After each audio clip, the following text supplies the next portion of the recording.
You don't know what's out there. That's why I would go.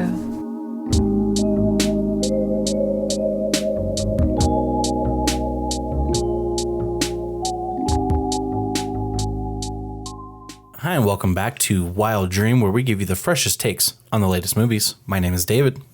And my name is Daniel. And we are back a little bit late again. Just little heads up moving forward. Episodes might come out on Tuesday or Thursday.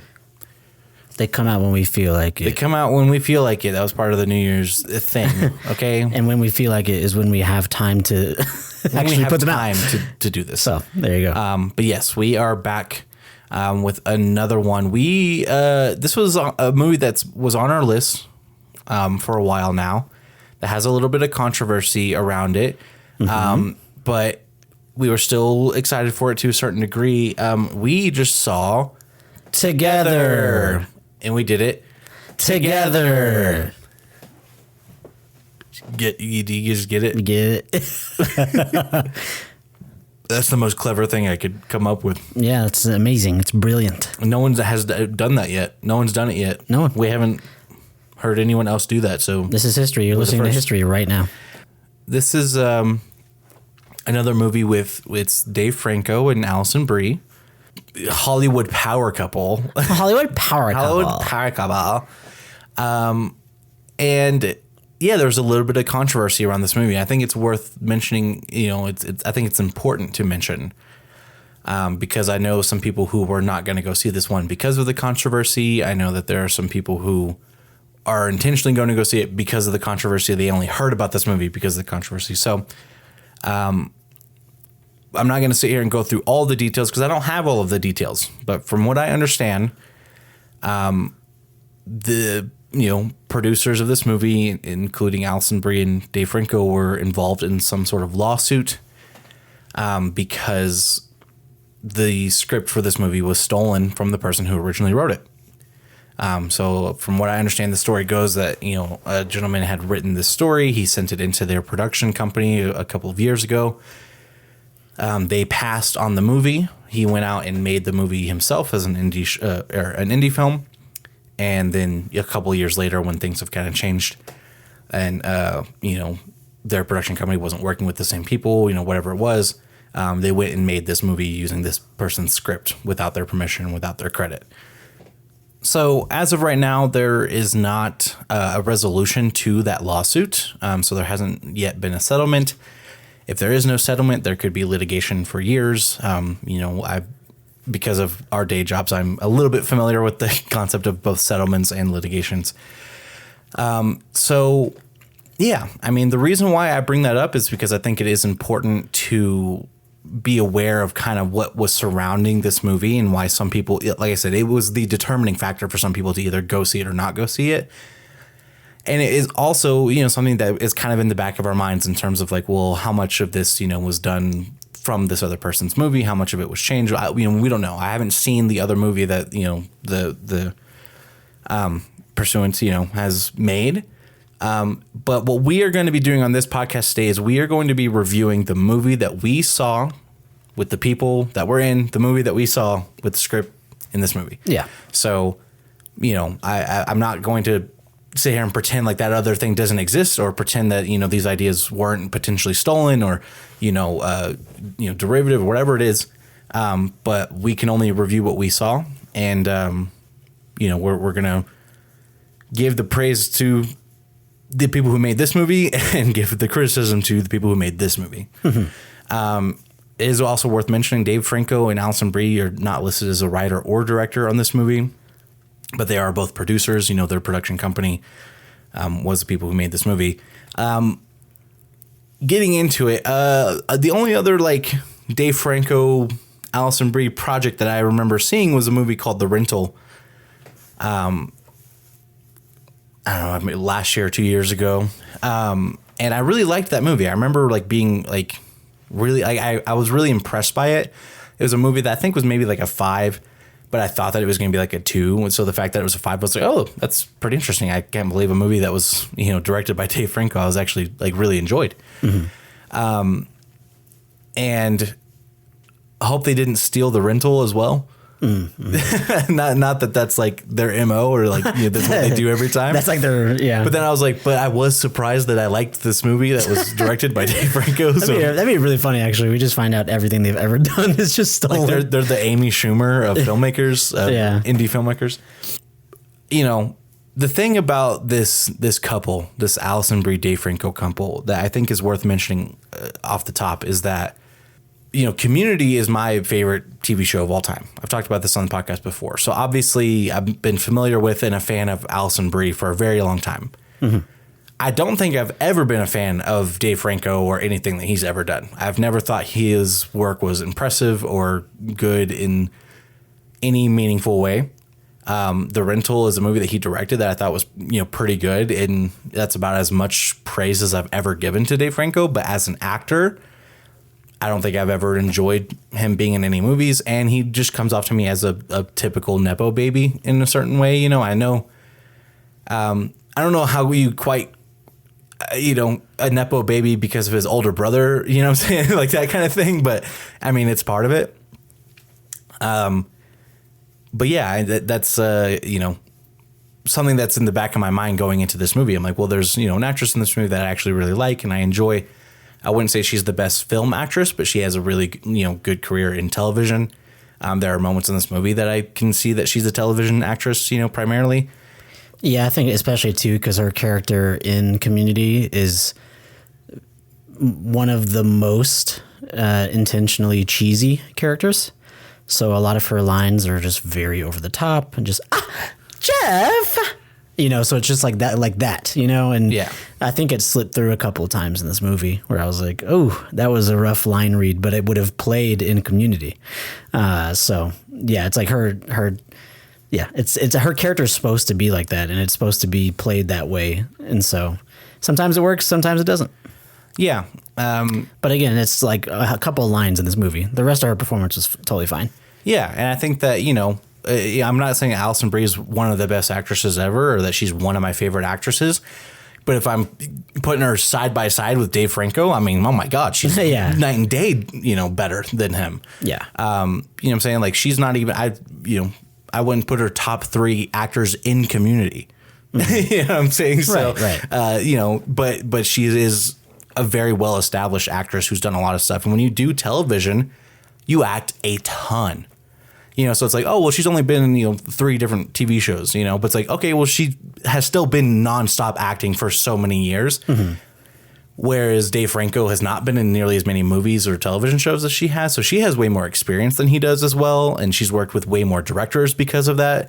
She has, and obviously with his brother, I mean, he's been around the industry for a long time. It's something that we have to consider. But my point is that when we go into this movie, one of the things I'm going to say about this movie is I didn't feel like there was a lot of on-screen chemistry, which is an insane thing to say when the intention is for there to be 2 characters who are long-term couple and they are actually married in real life. Mm-hmm. And have been together for a long time. And I'm saying they don't have a lot of chemistry.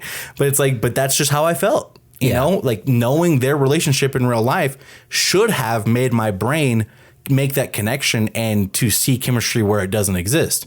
But I still couldn't do that. Like if anything, that knowledge should have been enhancing my brain's perception of this performance. And it didn't. But I think that is a big part of it is that I do feel like one of these people is a really well-established and well-practiced actor. And the other one is a frat bro, for lack of a better term. But someone who got roles not based on their talent. That's the biggest thing.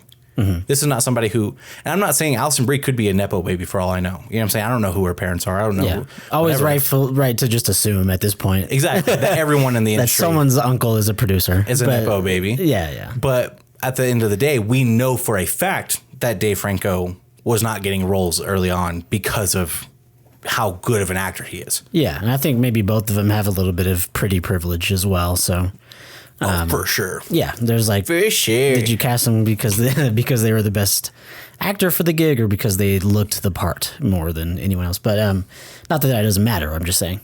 But yeah, I've never been a Dave Franco fan either. I don't know if I've talked about it on the pod or not before. It's hard. We're reaching that point where it's like 3 years of this, and I'm like, I don't know if have I told this story before? Have I told it? But I was out on him after seeing him in an anthology series on Netflix called Easy, and I just really did not like his performance at all. And I started to see a lot of his like go-tos, I guess I would say. Like there's like actors who flare their nostrils too much. That was something that I used to pick on myself about a lot of my performances that I would watch. I used to, the ones that have bothered me the most in recent memory are Zac Efron. He is someone who looks at the floor when he talks very often. It's a go-to for him. And then the guy from New Girl who plays Schmidt speaks from the side of his shoulder constantly, and it drives me insane. He does it in everything he's in, not even just New Girl. So it's not, well, that's his character in Schmidt. It's like, no, that actor just, I don't know what it is, why he has to speak over his shoulder, turning his head to the side. It drives me crazy. So Dave Franco was just on that list where he does this nervous laughter thing. Everything that he does through laughter. If he's sad, he laughs through his teeth, and is like, if he's excited, he laughs and speaks through his teeth. And that's another thing too, is the way he speaks just irks me. Like it's just a personal thing. Some people will not be bothered by his speaking voice, whatever. Like that's totally fine. For me personally, I cannot stand his like gravelly Jojo Siwa fucking, come on, man. Like that, I can't stand it. And he doesn't enunciate very well. He just talks through his teeth like a lot of the time, dude. It's like this, dude. And it's, I don't like it. I don't think it is good for acting. But yeah, so I want to get that off my chest because it's like it has reached past, hey, this is a critical analysis of his acting. It's like, no, I personally don't like his voice, and I don't like his tics, and it is more critique when it comes to his tics, quote unquote, which he was actually pretty good in this movie of not doing the laughing thing. But, I don't really like him as an actor. There you go. I'm sure he's a really nice person. He's definitely a good looking guy. I just don't think he's a good actor. There you go. Yeah. And this is the most Dave Franco that, I think I've ever gotten in a movie. I think True. Like maybe 22 Jump Street or 21 Jump Street, whichever one he was in, 21 Jump Street. Yeah. Yeah. Even The Disaster Artist, he doesn't have a huge role in. So it's like, I didn't even see that movie either, but yeah. I mean, I just haven't seen this much of him. This movie is at least 51% Dave Franco. Like he is the main character of this movie. Mm-hmm. So that's a big part of it. I think that in terms of a horror elements, because this movie is kind of promoted as a horror movie to a certain degree, there's some decent gore, some decent like creature feature elements of this movie. I don't think anything stood out to me as like phenomenal or really, really well done. I think that this movie is not scary at any point in time, but I think is a scary situation. So it's more like a thriller, I guess, in a certain way, So, I mean, I wouldn't, if you were like, oh, I want to go see this movie because it's a scary movie or because it's a horror movie, I wouldn't, if we were doing the Spooktacular right now and we saw this movie, we might pivot. We might be like, ooh, this is not enough into that horror genre to give it the nod for a Spooktacular. So I just want that to be, kind of, established. Yeah. I mean, I think I would call it a body horror before anything. Yeah. The most of it would be a body horror. Yeah. But there's some scenes that are very, like there's two scenes that I'll talk about in spoiler talk that I actually thought I thought were great and good horror specifically and were scary. So they definitely play at horror. It's just not consistent enough to, right. Like there's too many scenes that are clearly for kind of laughs and drama at the most in terms of that direction. And then there's a story element that tries to be a horror, but just flops. And so it's like, I don't know, there's a lot of swings and misses, but there are a couple of like good horror moments. But yeah, most of the time it's just a body horror more than anything. Although that's kind of ironic because I know we both are going to complain about this. Like they really shy away from gore. And it's like, this is a body horror, though. You know, Right. I don't know. There are a lot of moments in this movie, or a lot of aspects of this movie that, if we are to assume this movie takes place in reality, in our day and age, in our time, in our known world, then it was written by people, or directed, whatever, by people who don't know what normal people are like and haven't been normal for a very long time. And it's interesting to say that because we know how much creative control Dave Franco and Allison Brie kind of had with this movie, even though, like I said, they are not credited as writers or directors, but they are the two main stars of the movie, and they are both, producers, the money people. So, like, you can't tell me, oh, they just came and acted and that's all they did ever. No, you can't tell me that that's the case. But what I will say is this. I don't know who this writer director is. He hasn't worked on a lot of stuff that, not like he's worked on stuff that I'm familiar with, but I'm saying not enough stuff for me to feel like he's always been doing, stuff forever. But there's a lot of moments in this movie, a lot of things, and we'll get to more of them in spoiler talk specifics, where I'm like, did a rich person write this movie who has never been poor? Like, did a person who is in their 40s, who has not been in their 20s for 20 years, write this movie? Mm-hmm. Did what I'm saying? Like the people who made this movie, who wrote this movie, just did not understand what real people are like in the normal world. And I can get into specifics later, but like, here's something that I don't really think that this thing is a spoiler. Okay. So I'll say this one, for example. Every single time Dave Franco uses social media, he does it on his laptop. Mm-hmm. He not once ever uses his phone for social media. Never. Yeah. Wait, can I bring something up since we're on this topic? Go ahead. And it's not like integral to the story, so it's not a spoiler. They show their post on Facebook, which is also funny, Facebook. But which and every time they're on social media, it's Facebook, it's Facebook specifically, yeah. But they post. They show a post that they posted together. So both Allison Brie and Dave Franco are in the picture, and there's a caption. Okay. And it had, I believe, 8 likes. I think it was either 8 likes or 28 likes. One of the two. No shot in fucking hell is that how many likes either of them would have, even if they weren't famous. I'm talking 100%. Regular people. They are both hot as fuck. That post would have that is less than I get on a post. Okay, and they lived in the city, yeah. So like everyone has you see how many friends they have in the first scene. So you're like, wait a minute, wait. No shot. This only has that many likes. So anyway, I thought that was funny, and it was too. Specifically Allison Brie's character. So I'm like, yeah. So it was her. This is gonna have 55 comments and over 180 yes. likes in the first day. Yes. Yeah. And I know that's like, but again, this is not somebody like, these are two people who, if they have social media, is run by a person. Yeah. Exactly. You know what I mean? That's what I mean by this. Like, there's just a lot of elements, and I will get into more specifics in spoiler talk. But the problem with that specifically is that it takes me out of the movie. Yeah. Like when I watch Dave Franco go on his fucking laptop every time he wants to go on social media, it takes me out of the movie. I go, why the fuck is he on his laptop for this? Pull your phone out. Neither of them is on their phone a minute of this entire movie. And I'm like, that's cool. It's too cool for his phone, bro. And I don't care if they're supposed to be their actual ages, which is, early 40s, or if they're supposed to be, because they could both easily pass for I think they said 30s. In the movie mid-30s. Yeah. Which they easily pass for mid-30s. Yeah. Easily. Dave Franco could pass for 19. It's insane. If you told me Dave Franco was like 20 years old in college right now, I'd be like, okay. Yeah. 100% he passes for that. Allison Brie maybe, I think right mid-30s is right as far as she could pass right now. But a really, really good mid-30s. Oh, my God. An elite mid-30s. I'm salivating as we say it.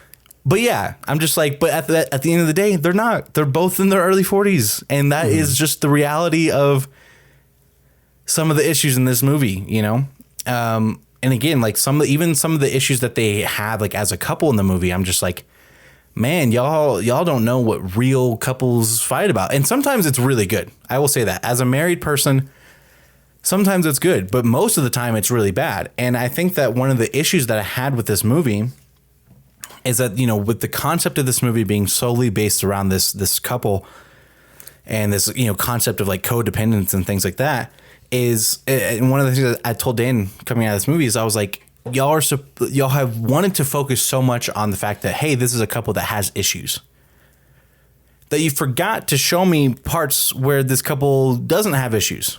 Yeah. Like I really wish I was like, I get that, this couple fights sometimes, but it seems like they're always fighting. They're never showing each other love, showing each other why it is that they stay together. And like, as someone who is married and I fight with my wife too, I would say that, it is 95% of my life is, oh, I understand why I love this person and why I want to spend the rest of my life with them. And it is 5% of the time I'm fighting with them. In fact, I would say 100% of the time, even while I'm fighting, I still know why I love this person and why I want to be with them forever. And I never feel any different. And the top of my mind is never those negative things. But in this movie, it is not a single time am I shown, hey, these people love each other. Yeah. It's really weird. Yeah, it's mostly like, it's mostly said. It's not showed in any way. There's no believability to it. It's just the character says, I love you, and I'm supposed to just believe that. Which is, I mean, hey, if we're getting deep, that's gotten into some of my relationships, and you know what I'm saying? Like, I've had past relationships where I'm like, you say that you love me a lot, but you don't show me in any fucking way that you do. And so it's like, I see that on screen when that happens because it's a real human emotion and real thing. And then I thought that a lot of the times throughout this movie, I was like, do you love each other? Like, y'all say you do, but like, how? And when did, like, so many times in this movie, I was like, how the fuck did y'all end up together? Like, yeah, how did you stay together? And like, I don't get it. And to me, like, that ties into like my point about like, there are moments in this movie that just, there's too many moments or aspects of this movie, I should say, that feel like they were written by someone who is not a real person, who has not experienced enough of real life, And to a certain degree, that can be this couple that has been together for a long time and been married for a long time. You know what I'm saying? Like, yeah, I mean, there's a good chance that me and Taylor might struggle to write a movie where two characters want to break up because we haven't felt that feeling in nearly 10 years. And I say nearly 10 years because we've been together for like 9 years and a couple months. Not like we've been together for 15 years and only 10 of them we haven't felt that way, whatever. So, but yeah, that's I don't know. It just I was like, man, this movie could be more engaging. I could be more into this movie. I could be more immersed in this movie if it didn't have all of these aspects that just completely take me out of the experience. Yeah, I agree. I think too, unfortunately, the controversy, and I know we're moving past it, but it's going to come into play when it comes to the big finale of this movie. The song that plays sounds very much like, offensively much like they were trying to steal one of the big finale songs from Hereditary. And I'll mention it a little bit more in detail when we're in spoiler talk, but I was kind of in shock about it. I was like looking over at Dave in the theater like, are you hearing this? Like, this sounds exactly like that. Like they're trying to do their rendition of that song. So, well, I'm glad that you brought up Hereditary in general, because I do think that there are elements of this movie that are derivative of Hereditary. There are certain sound elements that are derivative, certain elements of this, even the soundtrack, that sound like the soundtrack of Hereditary, that sound like the noises in Hereditary. There's some imagery that kind of reminds me of Hereditary as well. And we'll get to more on that in spoiler talk, but it was just interesting to see that and be like, draw these connections. I'm like, it's a little bit derivative of that, but also we know there's a whole lawsuit going on about how derivative this movie is of something else entirely. Yeah. So like, yeah, again, we can only review this movie, but I'm not going to sit here and say, oh, well, I wonder if they stole that from Hereditary or if the person who actually wrote the script stole that from Hereditary. You know what I mean? Like, I don't know. But what I do know is that when I was watching this movie, I was like, oh, they're doing like Hereditary stuff for this movie, but this is not Hereditary, and it's never going to be, you know what I mean? There's even moments of it that reminded me of The Ritual as well, which I was like, that movie was I think better than this one as well. But anyways, over to some positives. I think that this movie is shot very well. I think that It does look nice. Yeah. there are elements of this movie that are not real, that I think the setting was created very well. Obviously, it's as a story element, it's not great, but as a visual, it is. Yeah. And it was created very well to really, this like, not like fantastical, but I guess a little bit of this element of like fantasy that exists in this movie that, ties to like mythology and things like that I think was done really well. The imagery was really good. It was very creepy, and is very, I don't know, like it looked like something that you could actually see in real life, but also something that you never would, which I think is a really difficult thing to do sometimes. Sometimes we're trying to take reality and make it creepy, and sometimes we're trying to make something creepy and make it look real. And I think the latter is harder to do. And I think they did that well in this movie. The creature feature elements of this movie, I think, were done well. Not the best I've ever seen, but still really creative. Yeah, they had fun with it for sure. There was definitely a moment that reminded me a little bit of The Substance and having fun with the design and, being a little to the point of where it's like kind of silly, but like in a good way, in my opinion. Like, I think it worked. Yeah. And there is some horror imagery in this movie in terms of like flashback sequences or certain characters that are supposed to be like a little bit creepy or whatever, that I think that were done really well in terms of a horror genre, that they were really creepy and they're really going to stick in my head, and that's hard to do, especially with how much horror we watch. Like, we'll forget, 80% of the horror that we see, but there were some shots in this movie that I was like, oh, I really like that. Now, again, some of it kind of reminded me of like Midsummer as well. I'll throw that another Ari Aster movie out there. There was a specific, part of this movie I thought the same thing. But even down to the color tone. Yep. Like, yeah. So, yeah. I mean, it's picking good horror movies to steal from. If it is stolen, again, I don't want to sit here and accuse or whatever, but it's interesting. Like, if you're those specific shots are not like, I wouldn't say are stolen from that, but if they are inspired by that, that's fine. I think that Midsummer did it better, but I think that you took that inspiration and you still did something that was memorable and well done. Yeah, I think so too. I think that in the moments where these characters are fighting, now again, one of my complaints is that they're fighting too often, but when they are fighting, I understand why they kind of want to break up. Like, to the degree of which it's like, and we'll get into specifics in spoiler talk, and I can't wait to bring this up because I know me and Dan we're laughing in the theater about how unbelievably mean Allison Brie is in this movie. Yeah. And it's so funny. But it's really funny because it's one of those things where it's like the movie's kind of portraying him as like the bad guy, oh, well, who he is, if this relationship is supposed to be 50-50, she is putting in way more than he is. But she is so fucking mean to him about it that I'm like, the meanness is 50-50. Yeah. The contributing to the negative aspect of this relationship is 100% 50-50, even though he's not contributing as much to the positive future of your relationship. You are definitely contributing just as much to the downfall of your relationship as he is, because you're so fucking mean. Yeah. And it was hilarious. Like, genuinely. And I don't know if they intended it for it to be that funny, but there were moments where I felt really uncomfortable too, where like it was like cringe, like cringe, almost cringe humor. But what it really reminded me of, and I think that they did this well, is it reminded me of when you watch other couples fight and how uncomfortable that is. Yeah. And so, from that perspective, like from an outside looking in, and you watch couples fight and you go, oh, this is really cringe, I don't want to be here. It's like, that's what this movie kind of felt like at times. And I think they did that well. I think so too, especially with like the element of passive aggression. Like, they did that really well in this movie. But yeah, I agree.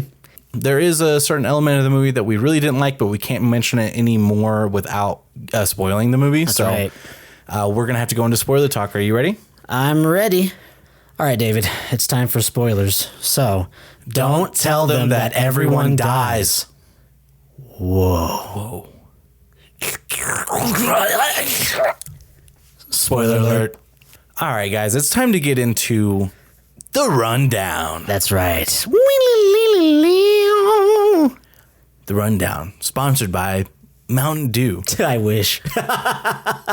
Mountain Dew, PepsiCo. Please, this could be man. you right here. Come on. The Rundown, sponsored by Mountain Dew. When you need to get rock fucking hard all fucking night. Wait, that's Blue Chew. Damn it. It ain't called Mountain Don't. Enough said. I mean, come on, bro. And we will crack open a cold one every episode. Right here at the Rundown. We'll just... I mean, I'll do it. Come on. That's right. Make it happen. Shudder, Mountain Dew, Taco Bell. Those are our top 3 for this podcast. Please make it happen. In fact, if we could do a Baja Blast Taco Bell fusion, that'd be great. Now that's who should fuse together. Spoiler alert. All right, The Rundown. So this movie opens up with a little cold open, if you will, section where they kind of do like this smile plot thing where they show the first time that this happened. Not really the first time, but like a time that what's going to happen in this movie happened before. And it was a video of these 2 dogs who, they're looking for these 2 missing people. The city is looking for these 2 missing people, and these 2 dogs find this underground well, and they drink from it. And then we see later that they have fused together into this monstrous, concoction. Really fucked up, gory fusion. I think it was done really well, the visual of these 2 dogs. It was good. It's good little suspense. And when they come up a little bit later, it's even better. But then we get to the actual characters who I don't know if I'll be capable of not calling Allison, Brie, and Dave Franco. Honestly. Let's not even try. Like, let's be real. Let's be real. Even if we try as hard as we can, you guys in your head will be saying Allison, Brie is who he's talking about. Dave Franco is who he's talking about. Yeah. So we're introduced to Allison, Brie, and Dave Franco. Now, their characters in this movie are a couple that have been together for about 10 years. Okay, is what we are told. They are about to move from the city that they keep saying, the big city. They lived in the city. Do you remember if they ever say what city? Nope. They're in? Okay, me neither. I don't remember what part of town they are moving from, and I don't know what part of town they moved to. Exactly.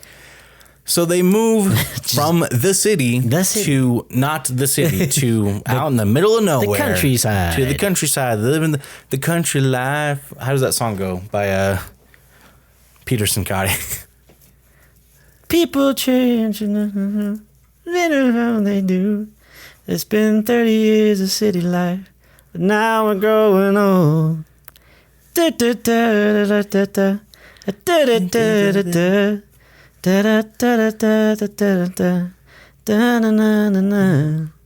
I wish I'd something back then, but if I all then I pretend I wanna listen to the music of hummingbirds and harmonies. I wanna see the morning sunshine filling up the room. Nice. I wanna be the one. I wanna see the day they bloom. Let's go back and find that simple world we knew. 'Cause I don't want to start again.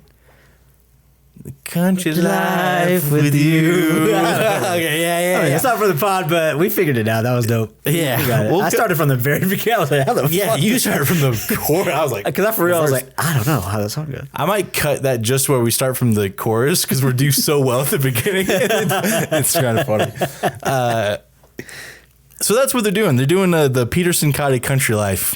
Where my Sincati heads at? Now, I will say, where I'm from, the country life is a little different. Yeah, try that in a small town. Yeah. The country life to city folk who live in the city, like New York or Los Angeles or Chicago, is like going out to a town where your neighbors are far away and everybody where I'm from, you wear a fucking hat and you tend to your field. You raise some livestock and you slaughter them for your food. You you get rid of a couple teeth. Get rid of a couple teeth, get a couple guns. And you learn how to use your hands. That's right. If somebody comes on your country life, we don't call 911. So when I hear the country life, Yeah. my brain goes to Yeah, we gotta reframe our we got to brain. reframe our brain. The country life for Yankees is a little different. Yeah, it's a beautiful fall. Yeah, it's a beautiful fall, not a blazing, fucking scorching light. Where you see mirages. We see, yeah, where the fucking pigs sweat. Where the fucking the screen door opens and it creaks a little bit. That's right. Goddamn right. Where you pull up on gravel as the tires go across. That's right. Yeah. So that's the country life. And just Where hear I'm from. cicadas. Yeah. You can hear the heat, man. Where we say Merry Christmas and that's it. Let's remake this movie, man. We're gonna remake this movie where they move from Dallas to the country, To the country. and they just get full of red pill by the end of the movie. That would be funny. Ugh. Anyways, they're moving out to the country. Now, she is a teacher who just got a great job out in the country that she's going to go take for these kids in a much smaller school with a much smaller class size and blah, blah, blah. And he is a struggling artist, musician who hasn't really been able to make music with his band lately because he's been so dedicated to his relationship. And they call him out and they're like, hey man, do you want to go on this tour, on this music tour? And he's like, yeah, I could talk to Allison about it. And they're like, damn, didn't know you needed permission, dude. Pussy. And I'm like, guys, come on. Let's get real. You're telling me, hey, us two are about to move out from where we currently live to the middle of nowhere. And you guys would want me to abandon her there for God knows how long to tour around this country without talking to her about it. I'm just going to tell her, hey, I'm going to do that. You guys are clearly single and have been for way too long. Yeah. Like they're like, I'm like, dude, guys, get real. It's kind of funny too because they at least seem a lot younger than him. Yeah. And I'm just like, dude, why are you even doing this? Why are you even asking this fucking 35-year-old to go on a tour for the first time? Yeah, like What the fuck is... and yeah, and it does speak to his character that he says, yeah, I'll do it. Fuck it. It's only 2 hours away. Right. Like, okay. Whatever. But anyway, so this is their dynamic, right? He is not really contributing to this household at all. Yep. He's not really like making money off of his music. It's just a dream Ladies, that he's had for a long time. He's broke. He ain't got no car. He don't even have no driver's license. No license. It's a big part of this movie. He I does not mean- have a driver's license. Bruh, are you his But he's girlfriend? from the city. Or his mama? Which again, I'm I like, right, ladies? I don't know which... Is Chicago walkable? If you lived in Chicago, you've been there. If you lived in Chicago, could you live there for 15 plus years with no driver's license, no car? Is it that walkable? Most of the Uber, I mean, it's a massive city, so like, probably not. But I've talked to a lot of Uber drivers out there, and they're like, yeah, if I could not own a car, I wouldn't. So apparently, it is somewhere where you probably don't need a car if you're in the actual city of Chicago. Okay. However, I think that's more of a convenience than not. You know what I'm saying? So here's why I bring this up, and here's why I bring up the city of Chicago specifically, even though we have no idea where it is that they're staying at. My assumption by the city is that they mean either Los Angeles, New York, or Chicago. If they are moving out into the country of either Los Angeles, living out in California, or in New York, and they're going to go like upstate New York. The house that they move into on a teacher's salary is unfucking believable. Like when I say like here's an example of something that doesn't feel like it exists in reality. Yeah. First of all, how the fuck were you guys living literally even in a studio apartment on a teacher's salary in the city if you lived in Chicago, New York, or Los Angeles? How? No fucking unless everyone at that party was their roommates. Yeah. Unless every single person in that party was living with them, contributing to rent. I don't understand how the fuck they were living by themselves. on a teacher's salary. Yeah, it doesn't. And then to move into this fucking massive house, this like probably 5-bedroom house. Gorgeous, by the way, gorgeous home. Beautiful. It's 2-story. It's got like, dude, it's a incredible home that anyone would die for on a fucking teacher's salary. I don't care what school she went to. I don't care what she taught. Like, there's no way. There's no way. And of course, they show her parents later in the movie and they look wealthy. You know what I'm saying? But it's like, at no point do they say like, oh, well, my parents helped me pay for this, or our parents have been financially supporting us, or if you hadn't been doing your music, my parents wouldn't have had to help us so much. They don't mention that at all. Yeah, no. And I'm just like, do the people who made this movie, do they live in real life? Because if it's Dave Franco and Allison Brie, the answer is no for the last minimum 20 years. You know what I mean? And like, and probably even longer than that. But I'm just like, do you guys not know how little money teachers make? And do you guys not know how much housing costs? Like, what the fuck is going through your head that you think? So it's just like this whole aspect of this movie, I'm just like, it takes me out of it. Every time I see their home, I'm like, how the fuck are they affording this place? And like, he's like making music at one point, like in the basement. I'm just like, get a fucking job. No, for real though. Like, there were so many moments I was like, get a fucking job. Which is funny because you've talked about how like that's one of your ideal situations. Oh yeah, stay-at-home husband. Yeah, 100%. Where it's like your wife is the moneymaker, and then you get to just kind of do whatever, chase whatever dream you want to chase, or or if you had a kid, just take care of the kid. And you know why? You know why that's not going to happen? Because my wife is a teacher. So sorry, that's. I live in the real world. No, it is funny because I thought the same thing. I was like, man, I'm really old. I'm an old head for real. Because multiple times, like you said, I'm like looking at his character and I'm like, man, get a fucking job, bro. like listen, I'm sorry. And I get bitter. I get bitter. Listen, my real life, I've been single for a long time, since 2022. It's been a long time. And I have a job. I make money. I have my own car. I have an apartment. I'm doing what I can, man. And I get nothing. You know what I'm saying? Like, I have no romantic leads. I have no love life. I mean that so seriously. To be fair, you don't look like Dave Franco. Look, that is so unbelievably true. And that's why I'm bitter. That's what I'm saying. I'm very bitter when I'm watching this character. I'm like, oh, to be born Dave fucking Franco. Not even 19 for the last 20 years. Yeah, not even actually Dave Franco. I mean this character. Oh, to be born looking like that, to the point where a character who looks like Allison Brie is like, fuck it. Okay, we haven't even got to this yet. But the way that this scene concludes at this party is that they announce the move to everybody. They already know, but they're like, oh yeah, I just want to say thanks to all you guys. Appreciate it. A farewell speech, kind of. And as he's giving his speech, behind him, Allison Brie is getting on one knee because she's going to propose to him. And I'm like, Allison Brie is so in love with your jobless, carless, driver's licenseless ass. 35-year-old still trying to be a musician. No job. Making shit music, by the way, with all due respect.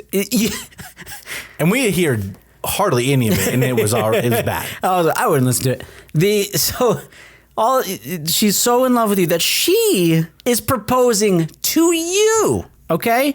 And this character, Dave Franco's character, rejects it. He rejects it. He turns around, he sees her on one knee. She does this cutesy little thing where she doesn't actually have a ring, but she pantomimes it. And she's like, will you spend the rest of your life with me? And he's like, babe. Are you serious? Yeah, of course. Yeah, like I'll do it. Like, yeah, but like, and so I'm like, so he doesn't want to marry her. He doesn't want to. One of the biggest plot points of this movie is that he does not want to touch her with a 10-foot pole. He does not want to have sex with Allison Brie. He doesn't want to have sex with Allison Brie, who just got on one knee and proposed to him. All right. Remind me to bring that up as the first thing after the rundown. God. Okay. Anyways, it's really important. And again, I just want to say this too. Last thing I'll say. I listened to another podcast that is hosted by people who live in Illinois, just outside of Chicago, like in the suburbs, out in the middle of nowhere, Chicago. Their podcast is very, very successful, and they make a lot of money on it. 2 out of the 3 people on that podcast do not have day jobs. They are, full-time podcasters. The third one is the husband of one of the people on the podcast. And when she got pregnant, she quit her job to be a stay-at-home mother. And he still does his day job, even though their podcast is extremely successful, because it was still very expensive for them to live out in the middle of nowhere, Illinois. Mm-hmm. Anyways, that's the last thing I'll say. So from my little knowledge about how Illinois works, you still would need at least dual income. Yeah. Because she makes money from the podcast, you know. So. But the movie's not about me. I'm done. The movie's not about this. It's not about. I know. Yeah. And we're gonna get into even more in this, but here's the rest of this rundown. Okay, I'll make it a lot quicker so we can get into all this. Yeah, we got it. These two characters are struggling in their relationship. Okay, they are. Dave Franco is kind of being obsessed with the story of people going missing recently in this area. And they go on a hike where they find this weird culty type area, and that looks like it was like marked on the trail, but it also looked like some weird like Wiccan type stuff. Who knows? They fall into this hole that we kind of saw at the beginning of the movie, right? Mm-hmm. And it's like this sunken church. There's like these pews in there, and there's this weird imagery on the wall, and there's like this giant bell. The bell is really important. There's all the symbols that are related to this bell. There's like a bell with a really specific symbol on it. Okay, remember that. There's a bell with a really specific symbol on it. We see it over and over again in this weird church, in this trail, everything. They drink the water in the well inside of this church, or Dave Franco does. And then when they get out of this well, we'll talk about that again. Talk about that later. So mark that. Mm-hmm. Dave Franco is like literally being controlled by some paranormal force when it comes to his need for Allison Brie. Like when she drives away, he's mimicking all the movements that she's making while she's driving, and his body is taking over. His brain cannot control his own body, and he's being forced to her all the time. She is getting really frustrated with this because, he's always, obsessed with her. And then they also keep getting stuck together, literally physically stuck together, like they're glued together. Which is kind of like the main point of this movie. And she eventually goes and visits the home of her coworker who lives just next, like down the street from her. Just kind of talk about her issues, and he gives her some water, and it's kind of obvious that this guy's like, oh, this guy's part of this like weird cult, right? Because he brings it up. He's the one who tells them, yeah, there was some weird cult type church thing or whatever. Mm-hmm. Me and Dave figured this out immediately. Which even the fact that Dave Franco says culty vibes, and he's like, no, more like a church. Yeah, I'm like, okay. He defends it. He never says cult. And before they even go into his house, his doorbell is a literal bell. Yep. She goes up to his house and rings the doorbell, and it's a bell. With a rope attached to it. With a rope to it. Ding, ding, ding, ding, ding, and they don't show the bell at first. They don't show the bell. But even me and Dan were like, oh, that's one of the bells from the thing. Who in obviously. their right fucking mind has a doorbell like that? Right. So, yeah. So when he gives her water, we're like, okay, this is going to be cult water. Cult water. So then she starts experiencing the same symptoms, okay? Now they both got. They eventually get completely stuck together. And they have to literally saw themselves apart. She has to literally take a jigsaw and cut themselves from each other. Okay. I was a little bit disappointed by the gore in this scene. I just want to say that because as soon as she starts to saw, quick cut, and they're separated. They're separated. So I'm like, you guys shied away from the gore, fucking pussies. Even though they showed them being stuck together really well, I was like, the way that they are stuck together, I liked the way that looked visually. It looked really like grotesque and kind of like melding and all this stuff. But then they shy away from the gore. Come on.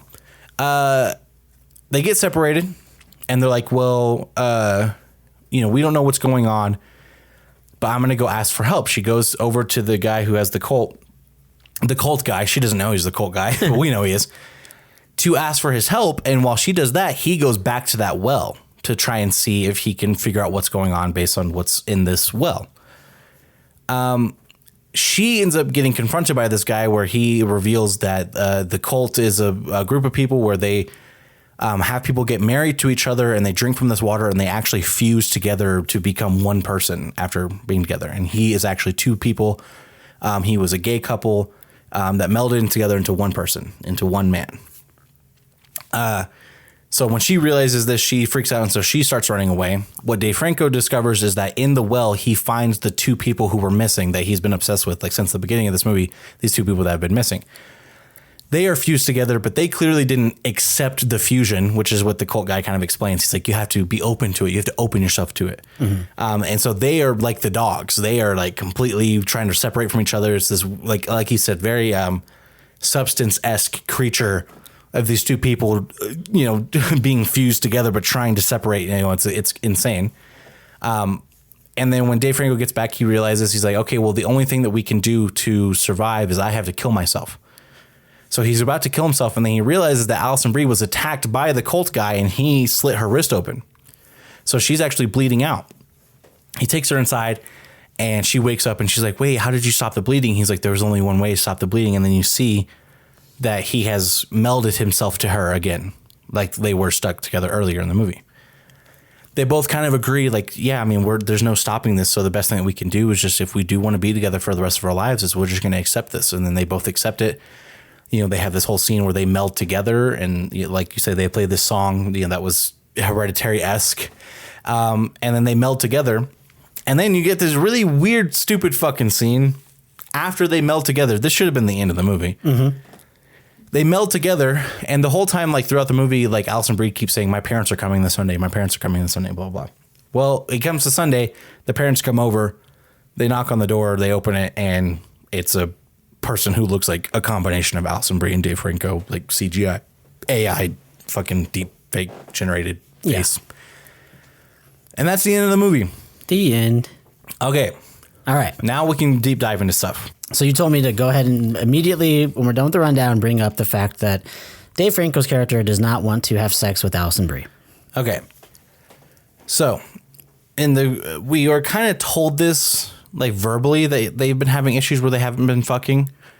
But then the first night that they're spending together, she tries to have sex with him, and he can't get it up. And which, by the way, he can't get it up is she kisses him one time and then reaches down, and he's not immediately rock hard. And she's like, I guess we're not doing this. I'm like, okay, give him a minute. No. That's on him, though. But that's on him. I'm just saying that because she starts doing that, and he just goes, no. He says, like, okay. So it's him saying it's not going to happen. Not her, yeah. Okay. He's like, I'm sorry, I can't. Yeah, I can't. So, okay, here's what he says. And I wanted to bring this up. He says, I'm sorry, babe. I think I drank too much. Mm-hmm. Now, I don't drink, famously, right? I've never had any alcohol. So I understand the concept of, like, whiskey dick, like I've heard of that. You and Mo have a joke about whiskey clit. I think that was going to be a Girls W. Bush song at some point. If you guys had continued to make music, whiskey Maybe. clit. But here's what I would assume. In order to prevent me from having sex with Allison Brie, I might have to drink a keg of kerosene. Am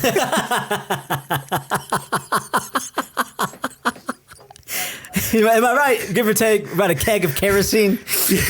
That's about what it would take for me. I can't imagine a couple of beers would stop me. Is all I'm saying. Yeah. Like, sorry, I had 3 cocktails tonight. Yeah. Like, yeah. I was thinking, I was like, yeah, I mean, a couple of whiskey. I don't know how strong whiskey is, but yeah, I think a keg of kerosene, and that might stop me. Yeah, that'll do it. Yeah, that'll cover a lot of ground. I'd say that covers it. Yeah, there is. Look, man. It's Allison fucking Brie, man. I'm drunk she requests a back rub, and it's just her exposed shoulders. And I was like, I understand school dress codes now. I get it. I get why it would be distracting. I mean, you expect me to study with that in the classroom. And I'm supposed to buy. I was just supposed to buy that Dave Franco just can't get. He just can't get it up. I can't. And I'm supposed to buy again that Allison Brie, who is the breadwinner, who is has to drive this guy to the train station. And has to, she comes down and she's like, he'll be making music. And she's like, hey, you want to come to bed with me? Do you want to do anything with me? And he's like, no, I can't. The tour. So doesn't want to spend time with you, has no job, has no driver's license, has no car, doesn't fuck you, doesn't want to even touch you. Like, and I'm supposed to just believe that she's like, I'm going to propose to this guy.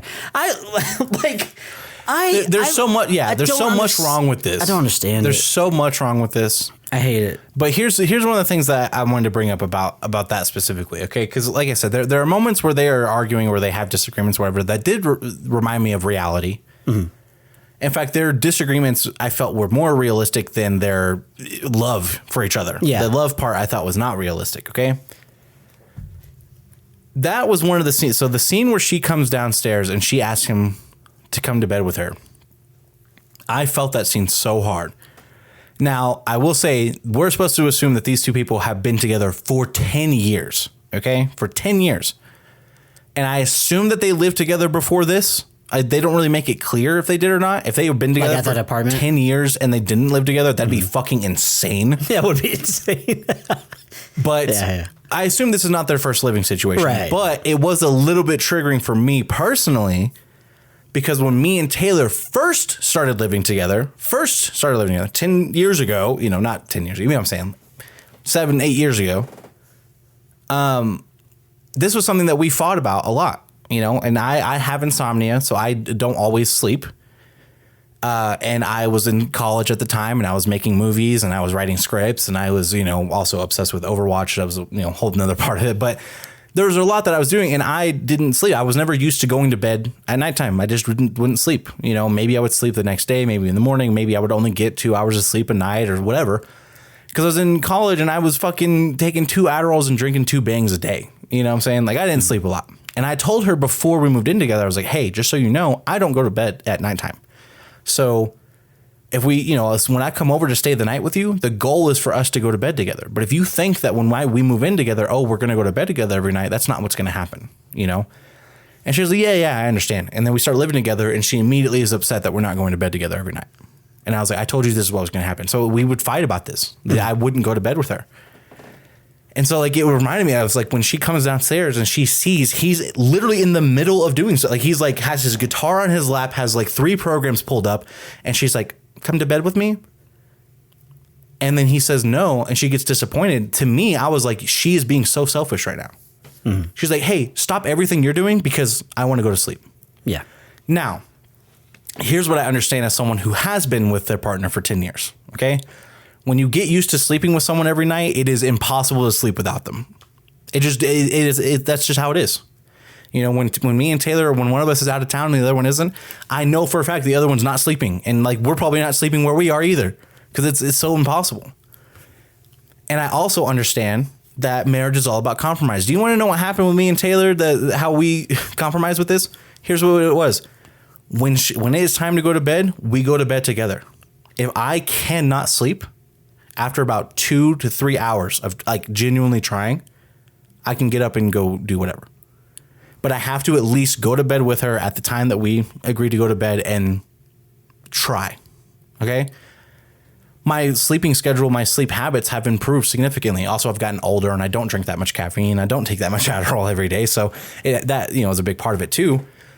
But that was the compromise that we came up with, But at the same time, I just feel like a lot of people are going to watch this and they're going to go, oh, one of them, like, it might seem like Dave Franco is being selfish here because she's like, will you come to bed with me? And he says no. But I'm like, in reality, she's the one being selfish. He's like, I'm like feeling creative and finally feeling like I'm doing something that I love and care about and really like I'm in it, like I'm in the flow of it. I'm in the middle of it. And she's like, stop all that. To what? Come lay in bed and stare at the ceiling? Because his brain is just constantly going in this creative. I got such a counter argument on that. All right, so you're equating your own story to their story, which is just not fair. They are not you and Taylor. Okay, you had a job and you were going to college. That's already 2 more things than he fucking has going on. He is at home on his bum ass all fucking day. And he says, when I'm going to choose to start practicing to learn these songs? The moment that I know that my significant other will want to be with me. I think it was purely intentional on his part to go, oh, okay, now I'm going to start practicing because I know it's about to be bedtime. She's going to want to spend time together. So he's avoiding her on purpose. I think it's bullshit. I'm like, oh yeah, and then yeah, oh I gotta learn I gotta learn these. That's what he's doing. He's practicing for the tour. He's like, I gotta learn these songs. Hey, I was in a band. We played multiple shows. I didn't have to learn fucking shit. Okay, you're a musician. All right. I'm not saying that you shouldn't practice. I'm just saying you know these songs. Okay, to the point where yes, you should practice, but you don't need to practice right fucking now. There is zero part of you that needs that. And I think that it was purely intentional. I think he chose, you know what, I'm gonna do this because I want to avoid her. And I think it was fucked up. I was like, yeah, that's fucked up. You've been at home all day. You could have been practicing all day. Why did you choose just now? Just now at 10 p.m. you chose to play? That's interesting. What the fuck did you do? Get a fucking job. I feel like Tony Soprano, bro. Hey, get off your fucking ass. All right? Get off your fucking ass. Get a job. That's where I'm at with it. And I'm done. Take it sleazy. That's fair. And I'm out. And right now, I would stop what I was doing. Even if I was in the creative flow. If my wife asked me to come to bed. Now, she doesn't have to ask me to come to bed because I actually do want to spend time with my wife. Yeah. So she doesn't have to ask me anymore. That was something that we dealt with when I was 20 years old. Yeah. That's another part of it. This guy's 35. This guy's 35. And actually 40. So I saw both sides of it, yeah. But I agree with what you're saying. I do think that this character was, like, in the context of this movie, this character was intentionally avoiding her. But I think it is a great, this is look, we've talked about a lot of times about this whole concept of this podcast, which wasn't just, we always have these conversations after movies, let's record it. But we talked about the fact that, you went to film school, so you know actual technical knowledge about film, and I don't. And I did not go to college for... barely at all, but much less for film. Oh, what a cool, interesting dynamic. Well, we're underselling the fact that I'm a single guy who's in his 30s, and you're someone who's been married for a long time. So it's another alternate dynamic. It's another dynamic. You're also a musician, so you have the perfect context to tell me how much time does this guy need to spend. Because, for me, I'm thinking as a non-musician, I was like, I would have to practice every single day for 20 hours a day to even get close to playing a single riff on a guitar, much less playing a show. We had band practice probably once a week. But and I never... look, some people are talented, some people aren't. But I never practiced our songs alone. Ever. I was like, I'm about to fucking kill this shit. So I don't know. That's just how I am. I'm probably implementing my own stuff to the situation as well. I'm going, I fucking didn't have to practice. I killed it. Maybe he's not as talented of a guitarist as I was a drummer. But I just want to say, I just can't believe we're not fucking famous. Like, come on. What an awesome podcast dynamic. It really is. This is what we talked about this with Sacramento. This idea that I had about a character because I was like, dude, blah, blah, blah. And then you were like, whoa. But as a married couple, okay, listen, you don't know what it's fucking like, buddy. And then you kind of give your perspective of here's what it's like, a dynamic between you and someone who are actually married and have been for a long time. And even dated before that, for a long time. So it's like, that, I don't know. This podcast is fucking good, bro. Yeah, for two people who are the same, we're so different. We are very different. For two people that are very similar, yeah. But I will say there's one thing that we both agree on, and that is, regardless of what situation we were in, if Allison and Brie asked us to go to bed, we're going to bed. I would have sprinted faster than Usain Bolt up the stairs. And by the time she caught up, I'd be fully naked, laying on the bed. Now, let me ask you this. If Usain Bolt and Joey Chestnut had to race 100 meters, but they had to eat 20 hot dogs first, who's winning? I love that thought experiment so much. The answer is Joey Chestnut. It is, because that's the point of that. The point of that question is to say, if you took anybody in any sporting competition, you said they've won 17 consecutive championships, would they not be considered one of the greatest athletes of all time? Well, Joey Chestnut has won 17 consecutive world hot dog eating competitions. And if you take any athlete you've ever loved and said, well, him and Joey Chestnut have to do that, but first they have to eat 20 hot dogs. Joey Chestnut's beating everyone who's ever lived. Yeah. Okay, hey, Joey Chestnut and Michael Jordan. They have to eat 20 hot dogs and then make one free throw. Joey Chestnut's dominating. He's dominating that. Actually, the only layup. We'll say layup. Layup.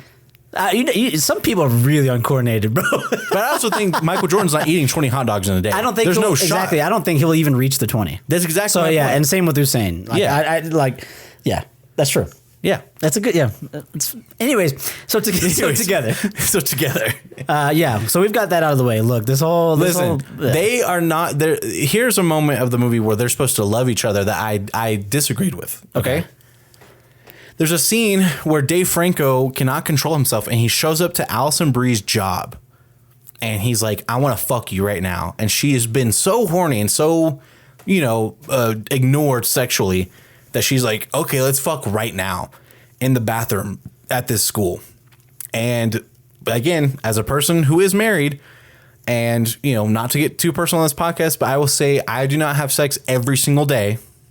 I mean, it's loser. It's possible. Virgin alert. I will say this. I don't think that there is any context in any potential drought or dry spell that my wife, who is a professional educator, by the way, would ever even consider the possibility of having sex in the school that she works at while she is working there. No fucking zero, less than 0%. First of all, she might divorce me if I even tried. Here's where I'll push back on you. The same way you push back on me. You don't look like Dave Franco. But my wife, let me explain something to you, buddy. My wife thinks Seth Rogen is the hottest guy, and this is the end. So, I'm just saying. And Channing Tatum's in that movie, by the way. You forget. I don't forget the little gimp.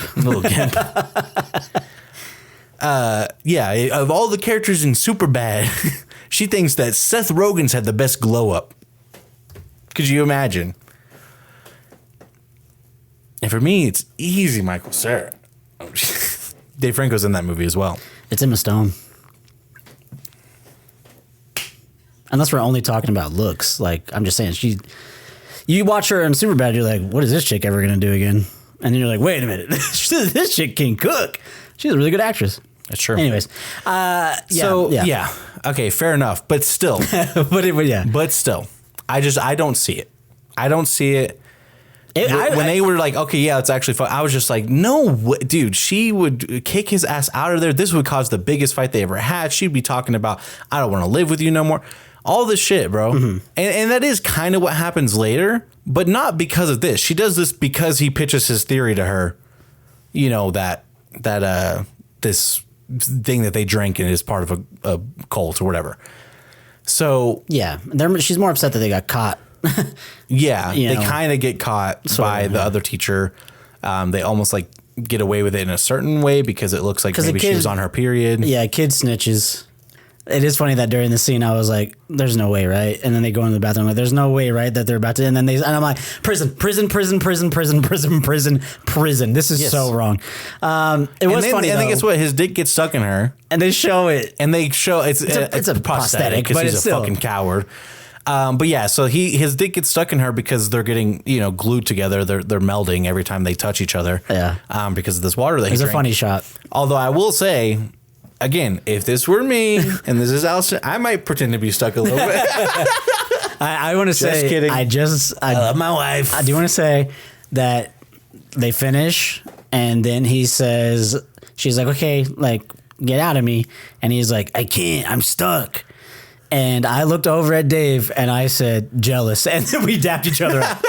So I just want to say, I was like, I wish I was stuck inside of Allison Brie for the rest of my life. Just saying. But yeah, I think it was just a plot point thing. They needed that to happen. But yeah. Right. And yeah, it was this whole thing. But yeah, it was just like, that's one of the moments where we're supposed to be like, oh, they actually do love each other. Like look how like lustful, she is for him and blah, blah. And I'm just like, what the, I don't buy that shit. And like, they have this other scene too. And this kind of bothered me as well. They have this scene in the cave or in the well, I should say, like there's underground church thing, where they're like going to be spending the night in there. We'll get to that as well. We'll get to that in a second. But what's important about this part of it is that he found a bunch of dead rats in their like attic, like in one of the light fixtures. And she's like, how did you know where to find that? How did you know where to see that? Whatever. And he tells her this story about him finding dead rats in his home one day. Like his dad would come home every day and be like, something smells bad in your room, you need to clean it. Something smells bad, you need to clean it. Something smells bad, you need to clean it.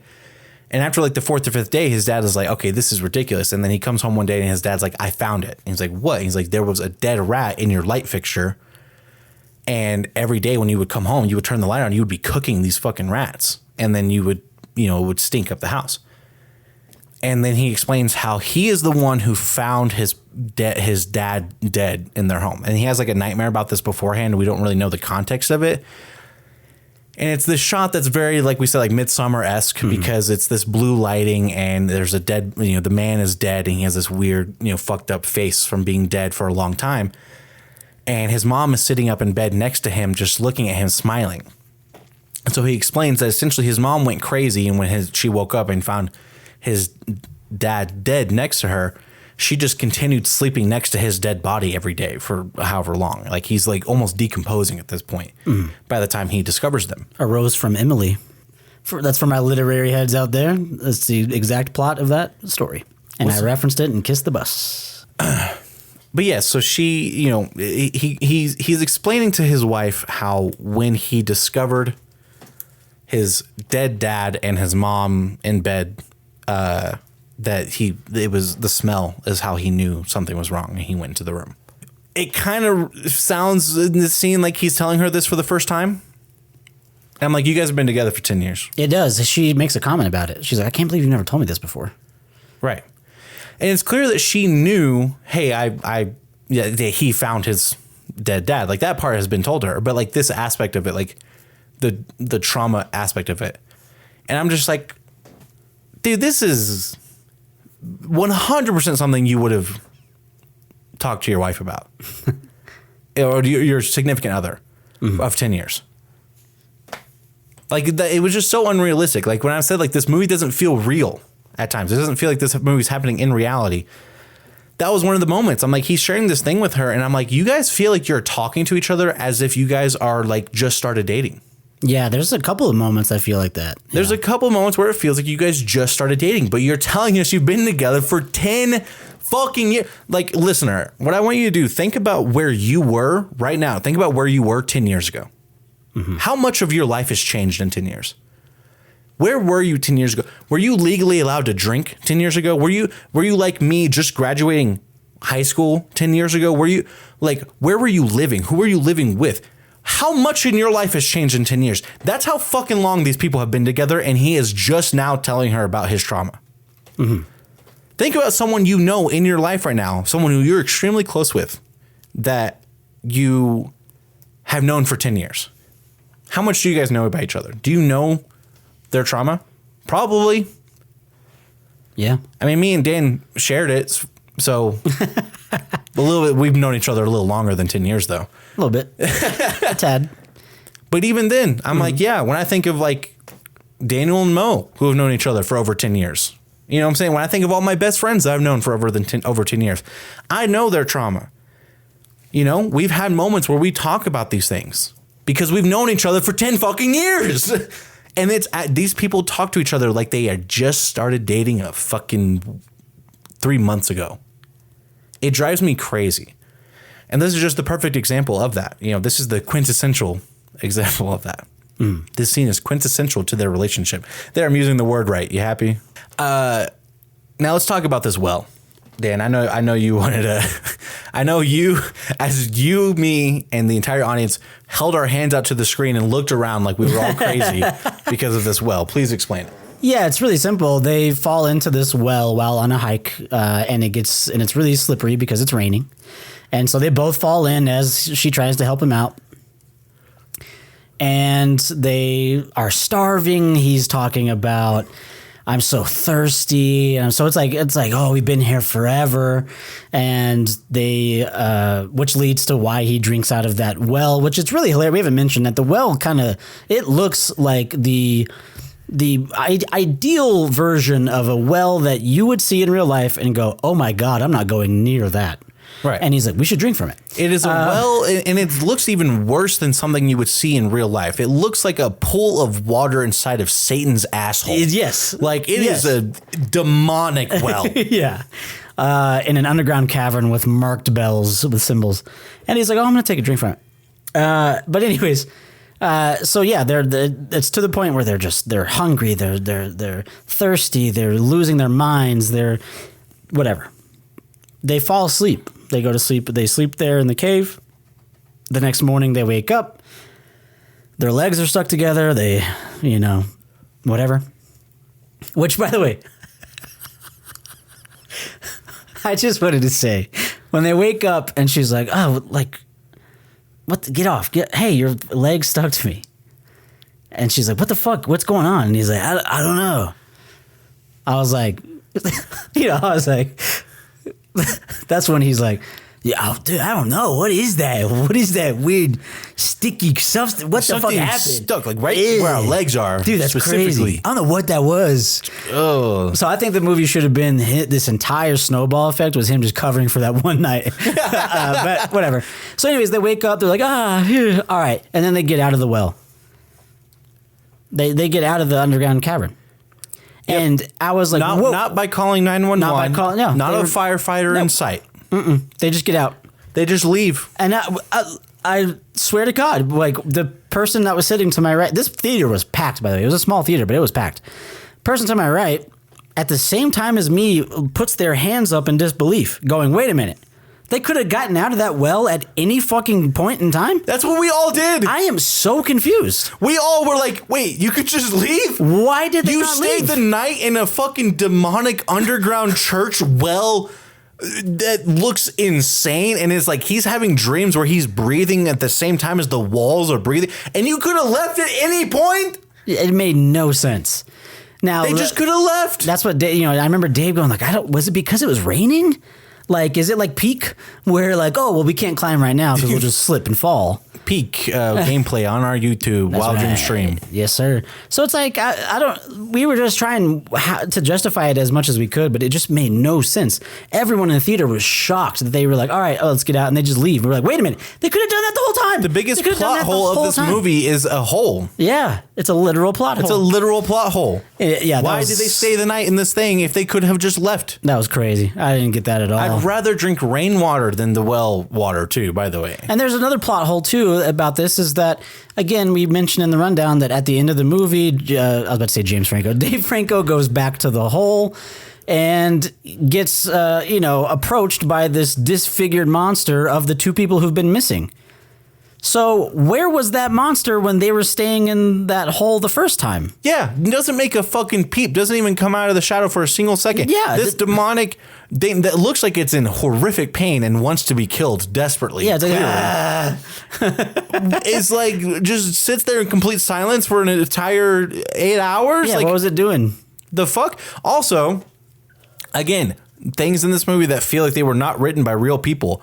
I have been camping a lot. Okay, I live in Colorado. I've been out in nature. I am telling you this right now. Sleeping on the ground is horrifically uncomfortable. I hate in movies and television in general when people like the only person I've ever seen sleep on the cold hard ground that I was like, I get it, was Shrek. Like when they do that, I was like, fine, he's a fucking ogre. But yeah, in this movie, I'm like, not only is this not like this is not even real ground. It's like this wavy, bumpy, veiny, slimy ground. I'm like, there's a 0% chance you guys get comfortable enough to sleep in this thing. You would have left.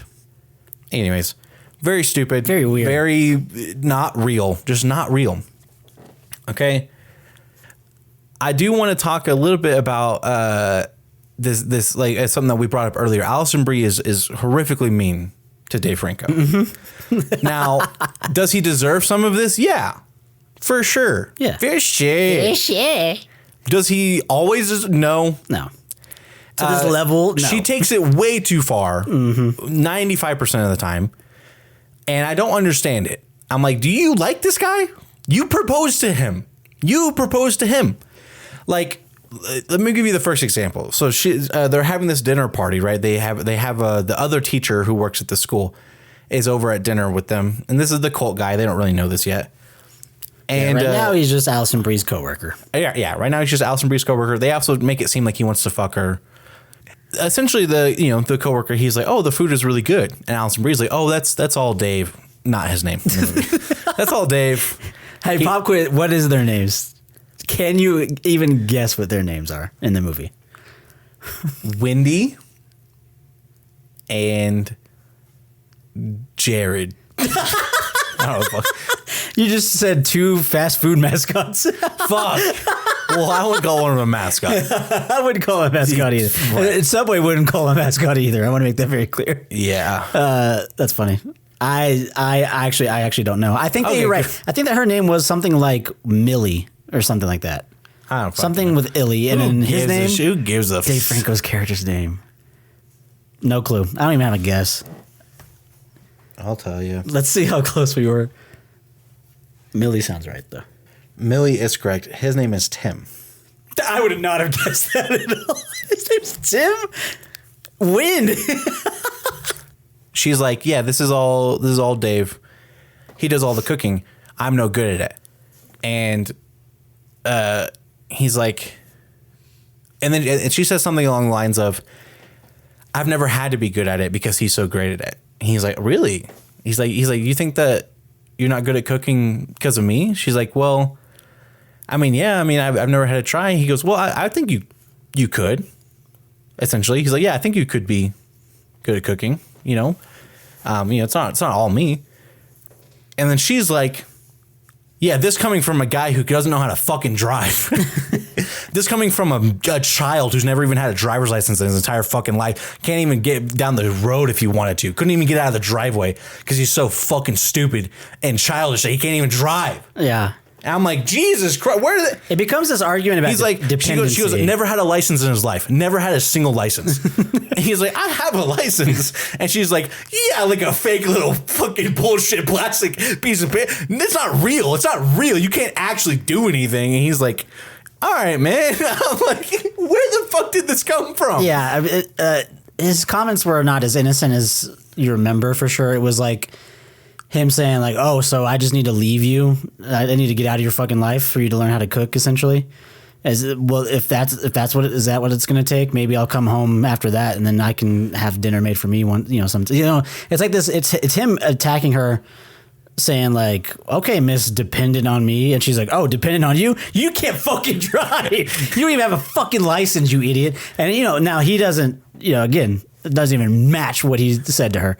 It was like, oh my God, especially in front of company. She's like looking, that's what's funny. She's looking at her coworker going, this guy hasn't had a license in his entire life. Can you fucking believe that? Can you believe that this fucking he couldn't make it out of the driveway? Yeah. He's like, I have a license. And she's like, the coworker's just like, as if. And then he's like, it sounds to me like. Now, I'm not doing that voice because of this character's sexual preference, okay? Mm-hmm. This character plays Dewey in Justified, and that's what he sounds like in Justified. He's like, I just think that the two of you... He doesn't sound like this in the movie. I think the two of you just complete each other. That's what it sounds like to me. He did great. And I was like, great guess. Great guess. He just eats their fucking bullshit fight where she's way meaner than he is for no reason whatsoever. She's extremely defensive. He diffuses the whole situation. He was a great guess. And I was like, you know what? Not only is he a good guess, but this also tells me, like, for his character specifically, I was like, this sounds like the kind of guy who works with children. Yeah, true. And has seen them fight and knows conflict resolution. Mm-hmm. I was like, wow, his character's written better than the two main characters in this movie. He also sounds like a guy who's in a very healthy relationship with someone that he was able to compromise with on, a lot of things. So... Just saying. Shout out to the house guest. Shout out to the house guest. The dinner party guest. And before we move on to the next example of her being meaner, I just wanted to throw out another example that right after this fight and blow up, they say goodbye to homeboy.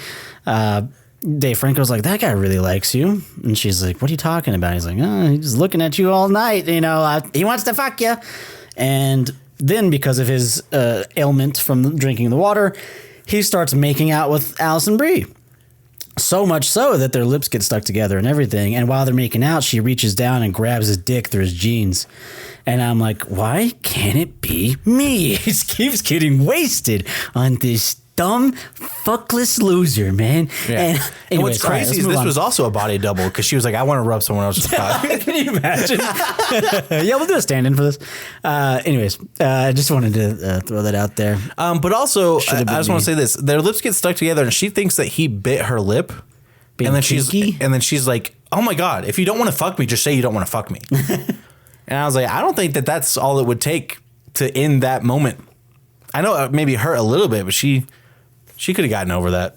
If she was as horny as they're acting like she is. It was kind of funny that she assumed that meant he didn't want to fuck. Yeah. It's like, oh, really? Lip biting usually is the opposite. Yeah. And maybe he bit a little bit too much. Right. And maybe you read that as like he's trying to end this, you know, like he's trying to break away. But yeah, I think even if you thought that, I mean, I don't think that would be enough to end that moment. Yeah. I mean, obviously they have a lot of issues. So she's going to think the worst of him all the time, which she does throughout the whole movie. She thinks the worst of him for everything that he does. But anyways, so here's another example of her being really fucking mean to him. So they have this really big blow up fight after he fucks her in the school. And he tried to explain that, like, you know, something happened in the well or whatever. And she goes off on him. The beginning of it is kind of deserved. She's like, I've been trying so hard to help support you through your fucking bullshit dreams of trying to still be a musician. And it's harsh, but fair. It's harsh, but fair. Mm-hmm. Okay. I will say, as someone who is still pursuing creative, avenues in my life, my wife has never called them bullshit. But again, I have a fucking job. So, you know, it's a little different than in fact, I think you call them bullshit more than her. She's the one who's like, hey, y'all need to get on top of it. Keep chasing those fucking dreams, motherfucker. Honestly, yeah. I mean, that's why she's we need more producers. Yes. That's why she's our producer. She's very supportive. But obviously, if I quit my job to do that, she might be like, whoa, okay, buddy, let's relax there. One Marvel's Rivals video gets a lot of views. Yeah. So point is that it's harsh but fair. I agree with what she's saying. She's saying you are still trying to pursue this bullshit dream and I have done everything to support you through it, but you are still not understanding that this is not going to fucking happen and just be a normal 35-year-old. And like you were acting like me, settling down with me is me taking something away from you, but it's really me giving you everything, giving you a life. And he's like, you took my life away, the life in the city. And she's like, what life? Your attempted pursuit at this career. She's like, you have to practice the songs for your own band. Like, I'm like, I get it, bro. I understand where she's got. I'm like, she's really calling him out. Now, here's where she takes things way, way too far. Okay. She's like, well, I'm going to go over to the neighbor's house and clear things up with him before I end up like she's like, something. And then she's like, I'm not your fucking mother. And we're all like, whoa. Relax there, buddy, because there's some real trauma there. And he goes, what is that supposed to mean? And she goes, what it means is that I'm living next to something that's dead. I was like, oh my God, that is the meanest thing you could say to this person. I know. That is the meanest thing you could say to this person. And it's like, not even, whatever. It's not even the point. Yeah, it's like, if you're going to drop the I'm not your fucking mother, at least clear it up with like, I'm not here to take care of you and bathe you and drive you to school and blah, blah. Yeah. No, she goes, she meant your mother. Your mom. Your mom. Your mom. Specifically your mom. Dave, your mom. You, Dave. Samantha Franco. Or whatever her name is. Lying next to Donnie Franco's dead body.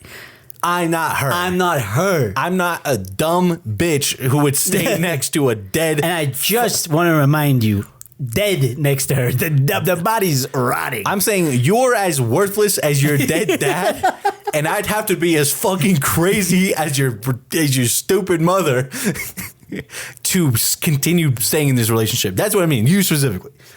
I was like, this is the meanest thing. Are we thinking red wine tonight, or? Yeah, I'm like, how do you come back from that? And the thing is that because here's the other thing. Again, this is the thing that hey, this movie is written by people who don't exist in reality. Dave Franco's mom, before this mental break happened, she also had a lot of other mental health issues throughout her life, right? And this was just the culmination of all of these things where she has this complete mental break where her husband dies and she stays next to him. Dave Franco is feeling like he is not in control of his own body. Like his brain is not comprehending what's happening and he can't control his own brain, his own thoughts, his own feelings, his own body. And he goes to a doctor and his doctor's like, have you thought about therapy? And he's like, no, I'm not fucking crazy. He's like, I'm not like her. I'm not like her. And the doctor's like who? You sound like her. I know. He's like, I'm not my mother. So he has this like real try. He's like, I don't want to have mental health issues because I don't want to be like my mom. Yeah. Let me tell you something about reality. If your parents have a thing, you should talk to your doctor about that thing. It doesn't matter what it is. Mm-hmm. If your parents have heart conditions, or if there's a reason why they give you a fucking sheet of paper at every goddamn doctor's visit. I know Daniel doesn't know about this. He hasn't been to a doctor in 10 years, but when you go to the doctor, they give you this form. 2021. 2021. Yeah. Achilles tear. What? Achilles tear. Oh, that's true. I was forced to go to the doctor. Daniel does not currently have a PCP, so that's what I mean by this. But every single time you go to the doctor, they give you the same fucking form every goddamn time. And they're like, fill out this form. And it says, what conditions do your parents have? Do your grandparents have? Do your siblings have? Everything. And on there is also mental health issues included in all that because we understand these things more. We understand they can be hereditary. So my point is that, you can't just go to a doctor and be like, no, I don't have any mental health issues because I'm not like my mom. No, you probably do. And you should probably take that really fucking seriously. Yeah. And you're 35. Grow the fuck up. And mental health issues aside, I mean, your body was just levitating and slamming into the bathroom walls. Like, just fucking get over it, dude. Like, get over your dead dad, mommy issues. Yeah, the pride thing is gone. Like, this guy he goes to the doctor because while he was in the shower, his body was flopping around the shower, and to the point to where he was shoving his own head into the front of the shower so hard that the tile started to crack and his head split open and he started to bleed from his head. Mm-hmm. Like that is we've what all been happened. there. We've all classic situation. We've all pushed our head through our shower tile. Yeah, but you go to the doctor and you say, "Hey, I have some issues going on," and he just refuses to accept that he has mental health issues. I'm like, dude. And obviously, we know as the audience that it's something more. We know it's paranormal, but he doesn't know that. Right? If that happened to me, and I hadn't drinking from the devil's asshole earlier, I would probably go to the doctor and say, I need to be admitted. Yeah. Like, I can't trust my own body right now. Like, so stupid. Anyways. Our chairs might need to be replaced, guys. 3 years. 3 years of this shit. So, yeah, those are the two most prominent examples. She's mean to him throughout the whole movie. But yeah, like I said, they have so many issues. Like they never have moments where they're actually in love with each other. Even her friend calls her out on it in this scene where she's like, well, why do you want to stay with him? And then she gives this example of something nice he did when they first started dating. And then, of course, it comes into play. She's like, he got me this vinyl record of my favorite song by the Spice Girls. Now, the thing about the Spice Girls song, again, we don't have all the details on this, but I think this is part of this lawsuit as well. So it's kind of hard for me because I was like, her character doesn't seem like a Spice Girls kind of girl. I don't know, but whatever. But then, I'm pretty sure, again, don't take anything we say seriously. This is just speculation on rumors that I heard on a comment on a Reddit post about a different movie. You know what I mean? Yeah. But what I understand is that part of this lawsuit is saying the song that they used in this movie is the exact same song. Is the exact same song that was used in this other guy's movie. And this other guy is like, I wrote that song because it's my wedding song. Like, it's like literally a song personal to him specifically.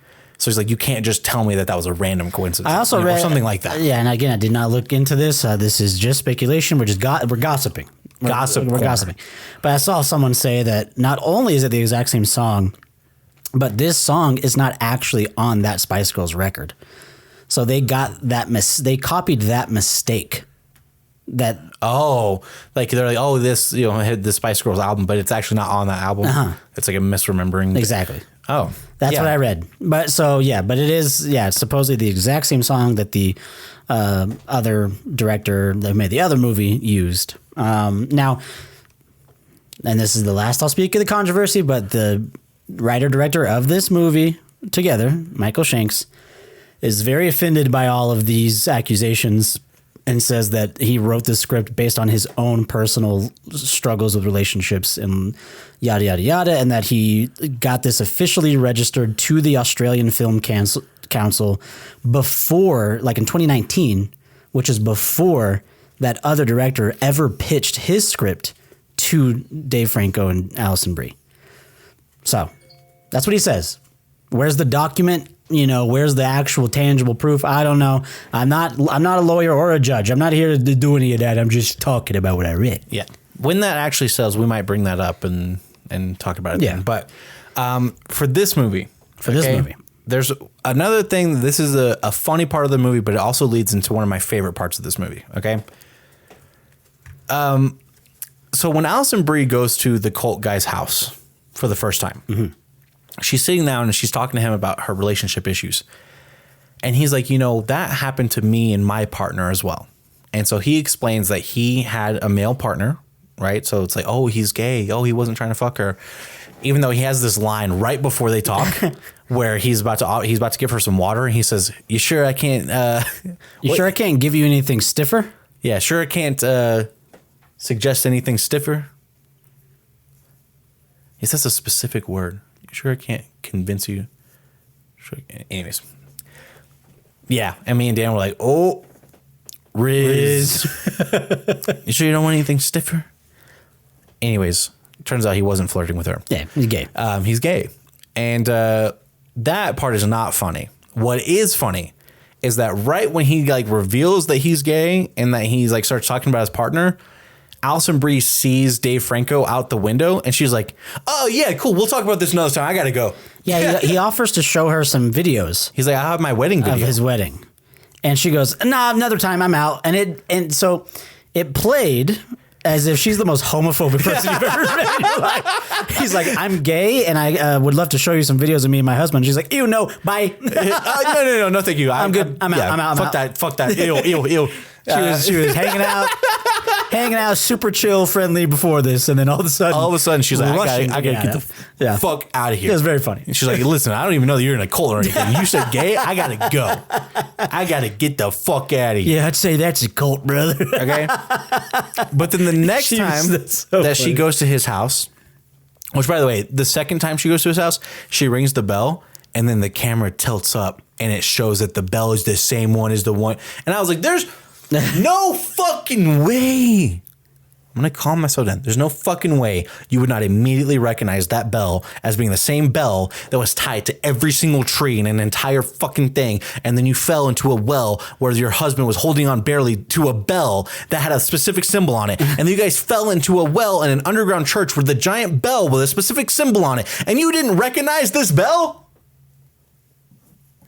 Like, imagine if you just didn't. Oh, I didn't even recognize that you guys had a swastika on your door. I didn't even notice that was that symbol. Like, obviously, you would recognize. It was just such a. I'm like, this is such an obvious thing. Like, how you're so stupid. You're the dumbest character who's ever lived. If you have me truly believe that you came to this man's house, rang this bell, and didn't immediately recognize that is the same bell that was tied on the fucking trees, and this is the guy who was defensive about calling this church a cult. Anyways, so then she goes into his home because the door is open, and she's trying to find him, and then she sees down a hallway that there is a TV that is playing an old VHS video, and you're like, oh, here's his wedding tapes, but we know that he's part of this cult, right? And I loved this from a horror perspective. I'm getting into one of my favorite parts of the movie. From a horror perspective, the scene of her watching this tape was done really well. I liked it a lot. It was very good, like subtle horror, and even leading up to like the action part of this scene.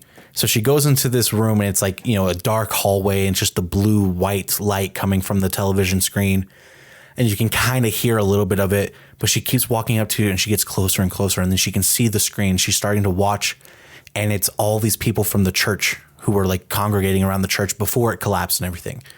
And honestly, some really elaborate editing for a weird church cult VHS. I just want to say that. But nevertheless, this VHS was done really well. This actually reminded me of something from VHS, you know, and it was this fake wedding video was done so well.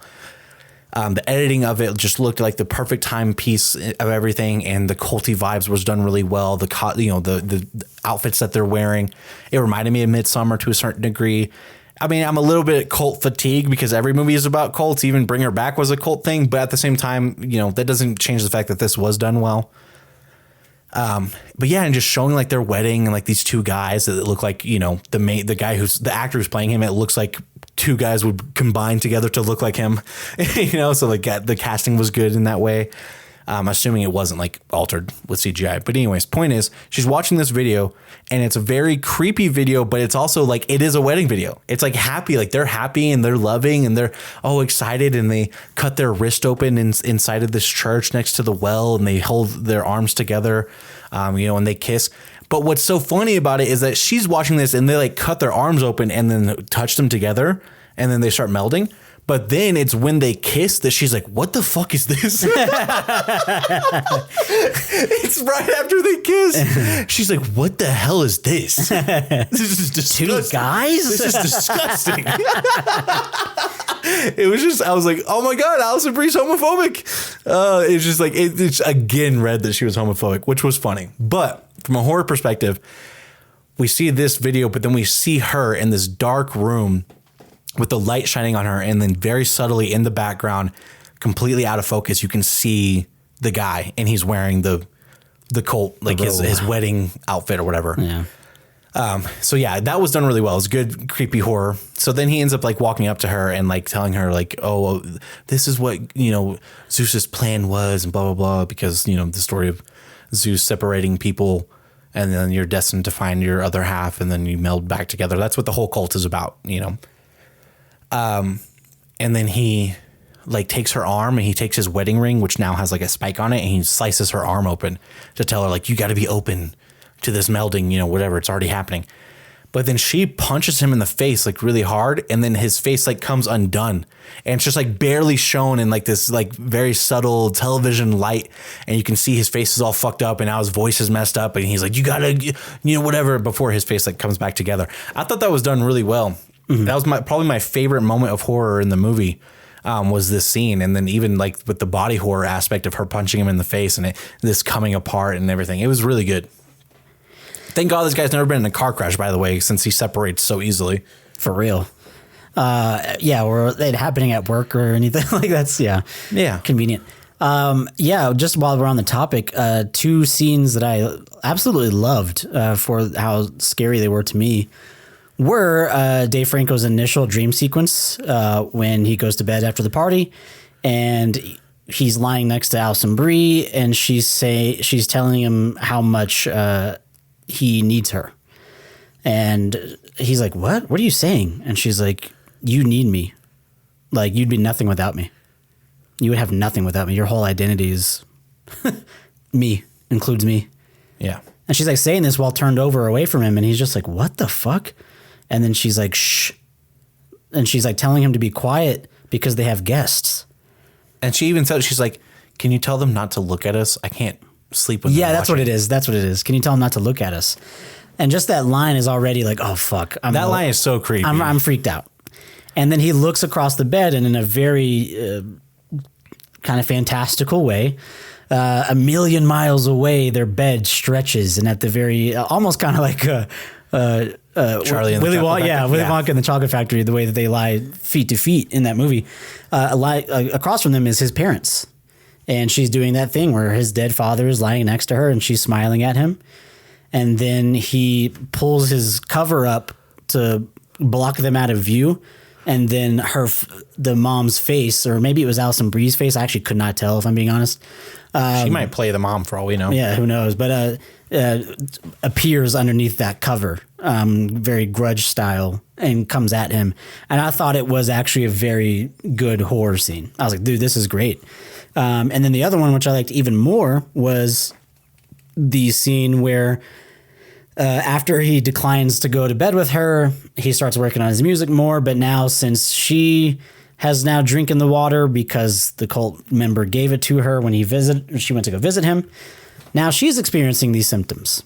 And so she all of a sudden as he's working on his music, he can hear walking upstairs, and he looks up at the ceiling, and you can hear the feet moving, even though she's supposed to be asleep, and the floor creaking. And then eventually she comes downstairs and just flies into the 2 doors that are separating the living room from his workstation.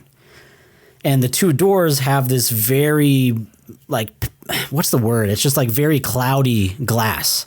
Yeah, I forget what it's. Yeah, I don't know what kind called. of. Yeah, I wish I could like reference it, but it obscures what you can see. So she's just up against this this glass where you can't really make out any actual features, and you can only see his subtle silhouette even, and she's mirroring his movements.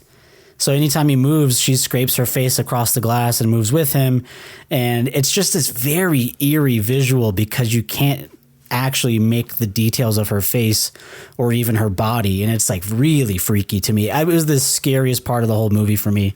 I thought it was really well done, and I loved that scene. I thought it was great. Okay, yeah, it's called textured glass. Well, there you go. Is what it's called. It was great. I really love this. This was something that was kind of shown in the trailer, just like the shot of her feet dangling on above the ground. But yeah, I think that you're absolutely right. It's the uncanny valley aspect of it that makes it so creepy. Just seeing the very subtle blood coming from her nose was very creepy. And then like kind of leading up to this this whole climax of the scene, of him opening the door. I thought it was done really well. I thought the lighting in that shot was, some of the best I've seen in a long time. And I think that, the tone was done really well too. So, because it's just something that's like, if you change a couple of things in the visuals, this could come off as silly. You know what I'm saying? So they did it really well in just the right way where it is creepy and horror. But also it's just like this guy has a whole separate room just to do music and like this whole office with the textured glass sliding doors. How much did this house fucking cost? Teacher salary? On a teacher's salary. Nevertheless. Yeah. Anyways. There's also some cool little visual storytelling with him closing the doors where it was just this metaphor of joining bodies, which is about to sort of happen. And I think that added to the tension of it is because, yes, like you said, it creates an uncanny valley. That's an aspect of it that was great. 2, I think that it creates a ghost-like figure, which is very creepy to me. So it looks like kind of a spirit that's not actually there. But 3, the actual tension of, if I open this door, is she just going to fly into me? So it's like, it adds tension to it of like, I don't even know what I would do in this situation. Because the longer you have this blockade, the more it's going to hurt her. Right. But at the same time, if you open that shit, she might fucking ram into you and just get more stuck. Right. Which is kind of what happens. Yeah. So, but yeah, I mean, cool. I think that like, one of the things that I think they did do well in this movie is obviously this relationship is like a kind of a metaphor for codependency, and using these horror elements to accentuate that. I also think that, it's also this loss of individuality. And I think that we all know a couple who is like this, or all know, people who are like this, where they take on the identity of their significant other, and sometimes they stop, liking the type of music that they like. Maybe they don't like the type of movies that they used to like, whatever. And they become less of this person and then more of just this person's girlfriend or this person's boyfriend, and they, or whatever it is. And so I think that this movie that's a huge theme of this movie. And both of them are worried about the fact that they are losing their own individuality because they are so dependent on this other person, and then because they spend so much time with this other person. So on one hand, it is like this codependency, like, hey, I can't eat without you and I can't drive anywhere without you. But it is also this like, who was I before I was with you? And do I remember who that was? And how much of my identity has been being in a relationship with you and being with you?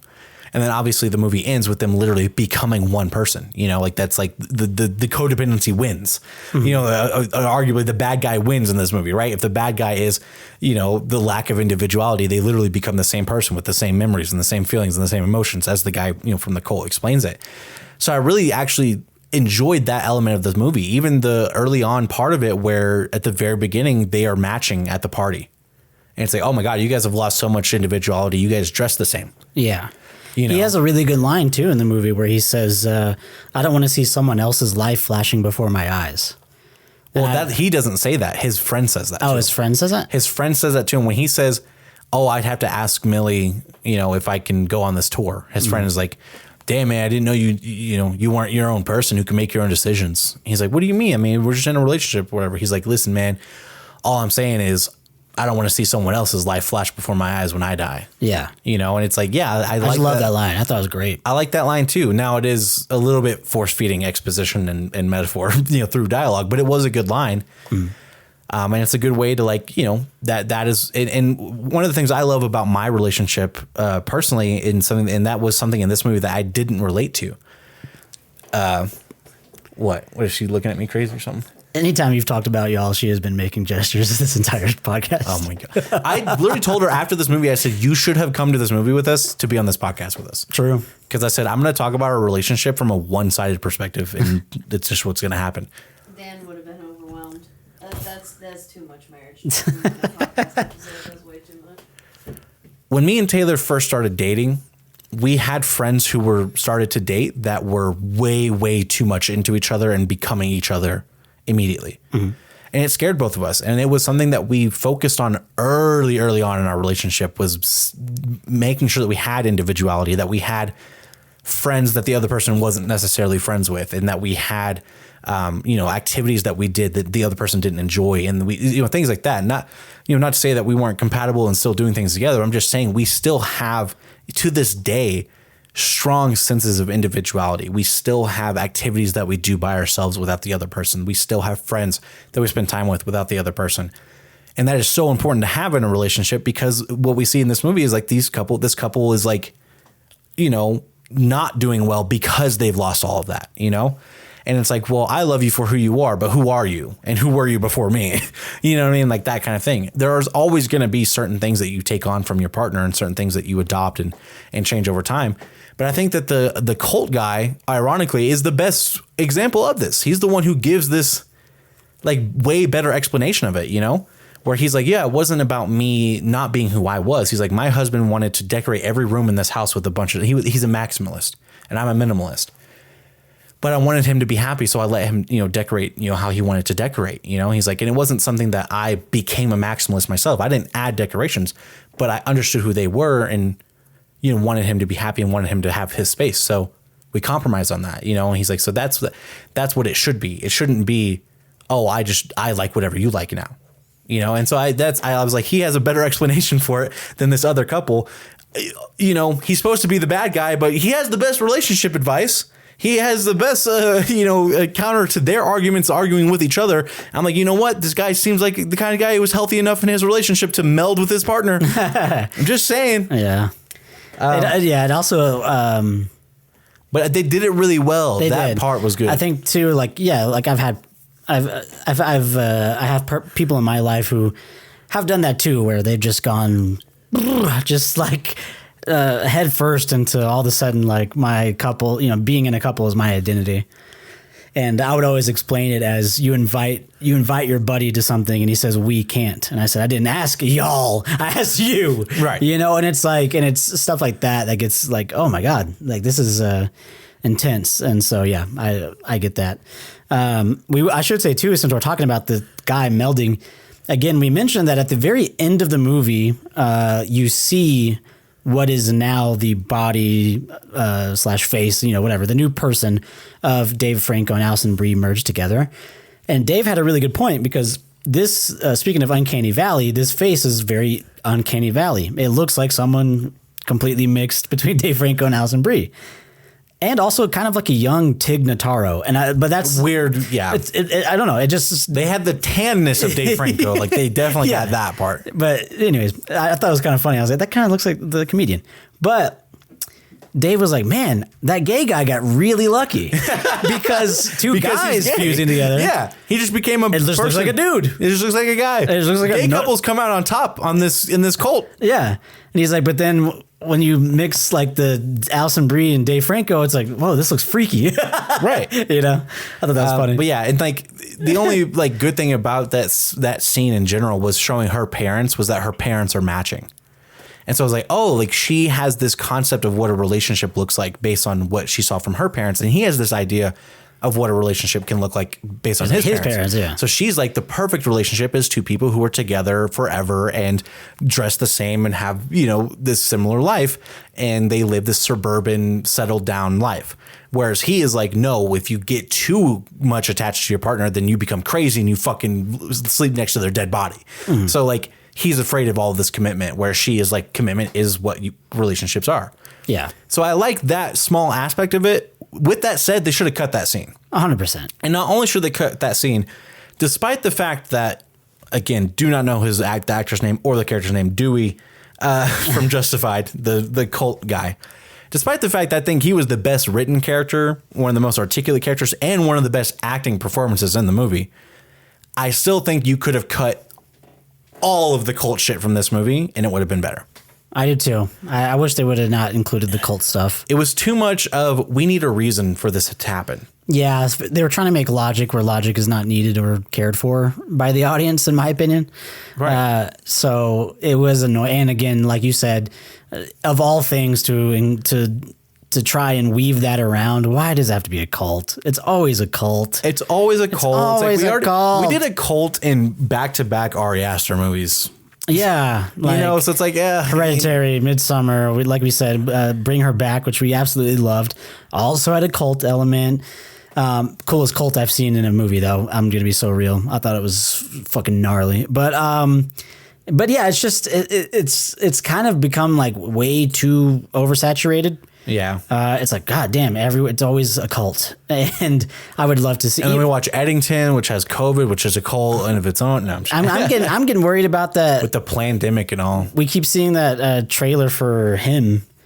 The Jordan Peele produced movie, and that I'm like, is it going to be a cult? Is it just going to be It's funny, I don't know who wrote or directed that movie because the biggest title in that trailer is "Produced by Jordan Peele." All across takes up the whole screen for Jordan Peele's name as a producer. Anyways, I'll tell you. But speaking of trailers, I got some. I can't believe I'm saying it.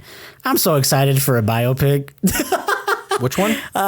They keep showing this trailer for Benny Safdie's new movie with The Rock. Oh, that's right. The Smashing Machine. But you know what? That's not a story that I know a whole lot about. Yeah, I think that's why we get lucky is I don't know who Frank Kerr is or whatever his name was. Mark Kerr. Mark Kerr, I think. Yeah. I don't know that story. I grew up loving the UFC, so it's a sport that I actually like.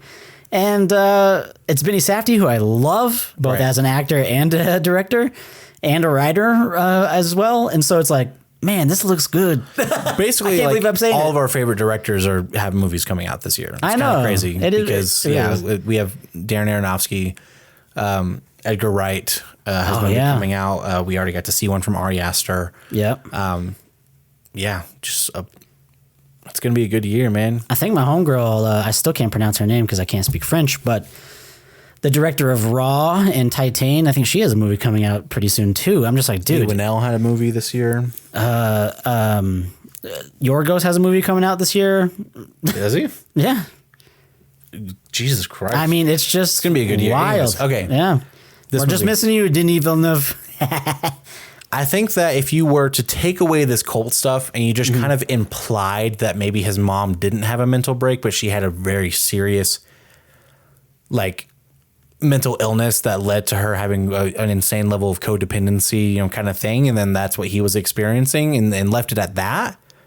I would have accepted it still, so you didn't need all this cult shit. I think you're right. I think it's adding explanation where explanation is not needed. It's not trusting an audience enough to grasp an abstract concept and to say, hey, the reason why this is happening is not as important as what is happening.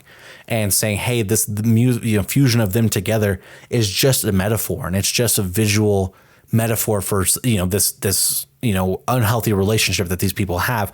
Instead of being like, no, there has to be a reason for it, and there has to be external forces that are causing this to happen. I just didn't like that, despite that character being one of the better characters in the movie. But yeah. That's all I have for this one. The only thing I'll mention is that song at the end. Like I was saying, that sounded just like Hereditary. So during the finale, they have this song that uses the exact same wind chimes type shit to create this really jingling, sparkling sound. And then it plays like I was gonna say a riff, but it's a melody. It plays a melody that is so similar to, I believe the song is called "Reborn." You can, it's really popular on TikTok. Like they play it on clips all the time. But it's that song that everyone remembers most from Hereditary, where the horns or strings or whatever they are, they go, boo, they go, boo, boo. Yeah. It does that over and over, and it's like, ooh, it gets really, really tense. Blah, blah. To the point where I was like, I'm like looking around the theater, is anyone else noticing how much this sounds just like that song? Like, it just felt like they were trying to copy that song. It was crazy to me. Yeah. I don't know. I was a little disappointed by it. I was like, it felt too similar. I'm sorry. It felt too similar for me to go, oh, well, it's like, you guys fucking stole that shit. You better chill the fuck out. Anyways. Yeah, so even if they didn't steal this script, they stole that for sure. That was stolen for sure. I'm done, though. I'm done. That's fine. My least favorite part of this movie, I think my least favorite part of this movie is probably that whole well sequence.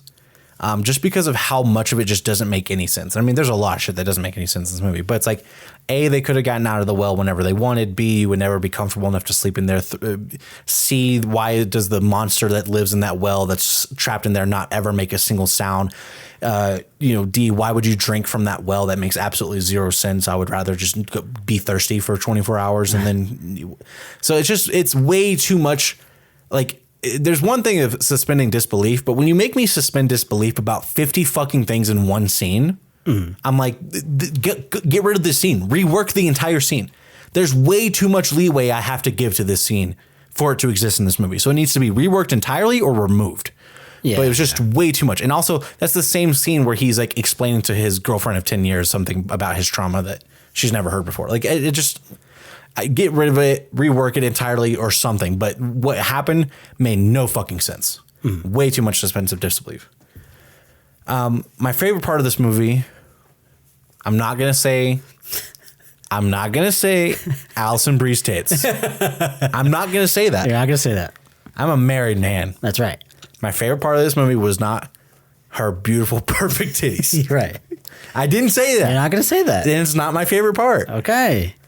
My favorite part of this movie, and again, this is Millie's beautiful. My favorite part of this movie, it's probably that horror sequence that I was talking about. Her watching that cult video. Even though I could say that you could remove that from the story entirely and it would be better, and I do have an issue with the fact that I was pitched this movie as this is a movie about a couple that gets stuck together literally because it's a metaphor for codependency, and then they're not stuck together for the first like fucking hour of this hour and 45-minute movie. It was a little frustrating, but I think that this sequence was, from a horror perspective, the best sequence, the most well done, in my opinion.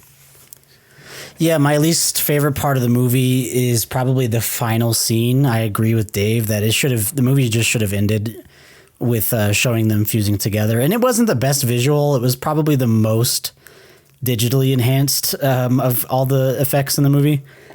So it didn't look great. I do want to shout out to... Wait, let me get ahead of myself. So I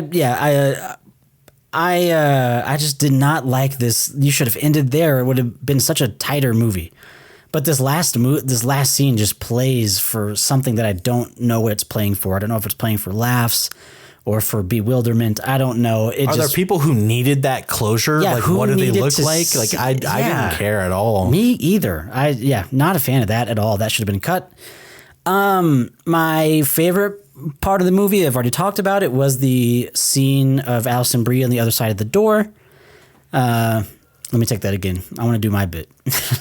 Okay. My favorite part of the movie, I got two of them. The left one and the right one. Right. I'm kidding, guys. I'm not. It's not. I don't have it. Wait a minute. I'm not married. I can say it. Yeah. But no, my favorite part of the movie, I already talked about it. It's the horror sequence with Allison Brie on the other side of the door. I thought it was just genuinely very chilling and scary, and it actually affected me. I thought it was very creepy. So shout out to that one. I do want to give a shout out to that scene. I thought it was a really funny scene that we didn't talk about because it's pretty inconsequential. But I thought it was a really funny scene when they were trying to not get stuck together from opposite bedrooms across the hall. But then they were trying to fight it, and they start sniffing muscle relaxers. Yeah. The whole audience, like us included, were laughing so hard at this scene. Yeah. They did that really well. It was really good comedy. Like, yeah, it he's really given was. muscle relaxers by his doctor because he's like, well, if your brain shuts down, your body takes over, then the muscle relaxers will prevent your body from moving. So when they're about to get stuck together and they're trying to prevent it, they pull out the muscle relaxers and they just start taking a bunch of them. And me and Dan were both like, whoa, slow down there. Yeah. And they were like, no. And then he goes, it'll act faster if you snort it. He starts crushing it and snorting it off the ground. And they're just like fucking going ham on like 50 muscle relaxers. It was insane. Yeah, it was but crazy, it was funny. played for comedy and it landed. It worked. So shout out. But yeah, together. That's together. And unfortunately, due to time constraints, we will not have a part 2 for this podcast. But I will say, yeah, if we get a resolution to this settlement and see what's going on there, we may bring that up later in an episode. I don't know. If we find it just unbelievable trivia for any reason, we'll mention it on the next ep. But until next time. Wait to squirt. Oh, yeah, that's right. But as for this movie, the movie that we saw, I will give this movie a solid 5 out of 10. I am also going to give this movie a 5 out of 10. I know, boring. Same score. But it's right middle of the road. Middle of the road. I might watch it again. It's a movie that I've said this before on the pod, probably multiple times, but it is, I think, the best way to explain it. But there are multiple times in this movie where I was like, dude, if I made this movie, I'd be really proud of it. That's very true. And it's like, that's a real testament to, it's nothing above middle of the road, if average. So, but it was a good watch. It was an hour if 45. I casted this movie, I would cast me as Dave Franco. And Allison Brie, I guess, could just stay. And I guess Allison Brie's she fine. could stay. I guess she could just stay. Also, I would hang dong. I'd hang dong. I can't believe he didn't show his dick. Fucking cow. Hey, Dave, I hope you're listening to this. You're a fucking coward. I can't believe it. We're trying to see that. I need evidence, proof that for whatever reason, Allison is the one who decided you would not show your dick in this movie. If she was like, listen, I want to show my tits, and you were like, that's fine, do whatever you want, women empowerment, I don't tell you what to do, I'm not in control of you, and you're a good husband and not controlling in that way, and you let her do what she wanted, fine. But if you let her show her tits in this movie and you didn't show your dick because you're like, ew, I don't want to, you're a fucking pussy. If she was like, no, I don't want other people to see your dick, that's fine. If that's her boundary and you don't have those same boundaries, fine. But if it was not her decision and you just were like, oh, I don't want to, oh, there's a whole shower scene and we're going to cut it in the specific ways and shoot it in a really specific way where I never have to show my dick, you're a fucking coward. You're a pussy. Show us your dong. If Joaquin can do it, you can do it. That's right. So that's what I have to say. If you guys want to get involved in the conversation, let us know what you thought of this episode. Let us know what you thought of this movie. If you want to go see it, you can reach us at Wild Dream Pod on Instagram and TikTok. We are streaming all the time. We're about to be doing a lot of horror streaming. If you guys are excited for the spooky season, you guys know us. We do a lot of spooky around here. We're going to be doing a lot of spooky over on the stream. So come check us out. We are at Wild Dream Stream on Twitch, YouTube, Instagram, and TikTok. So we hope to see you there. Come and chat with us. But until next time, we love you. We kiss you. Good night.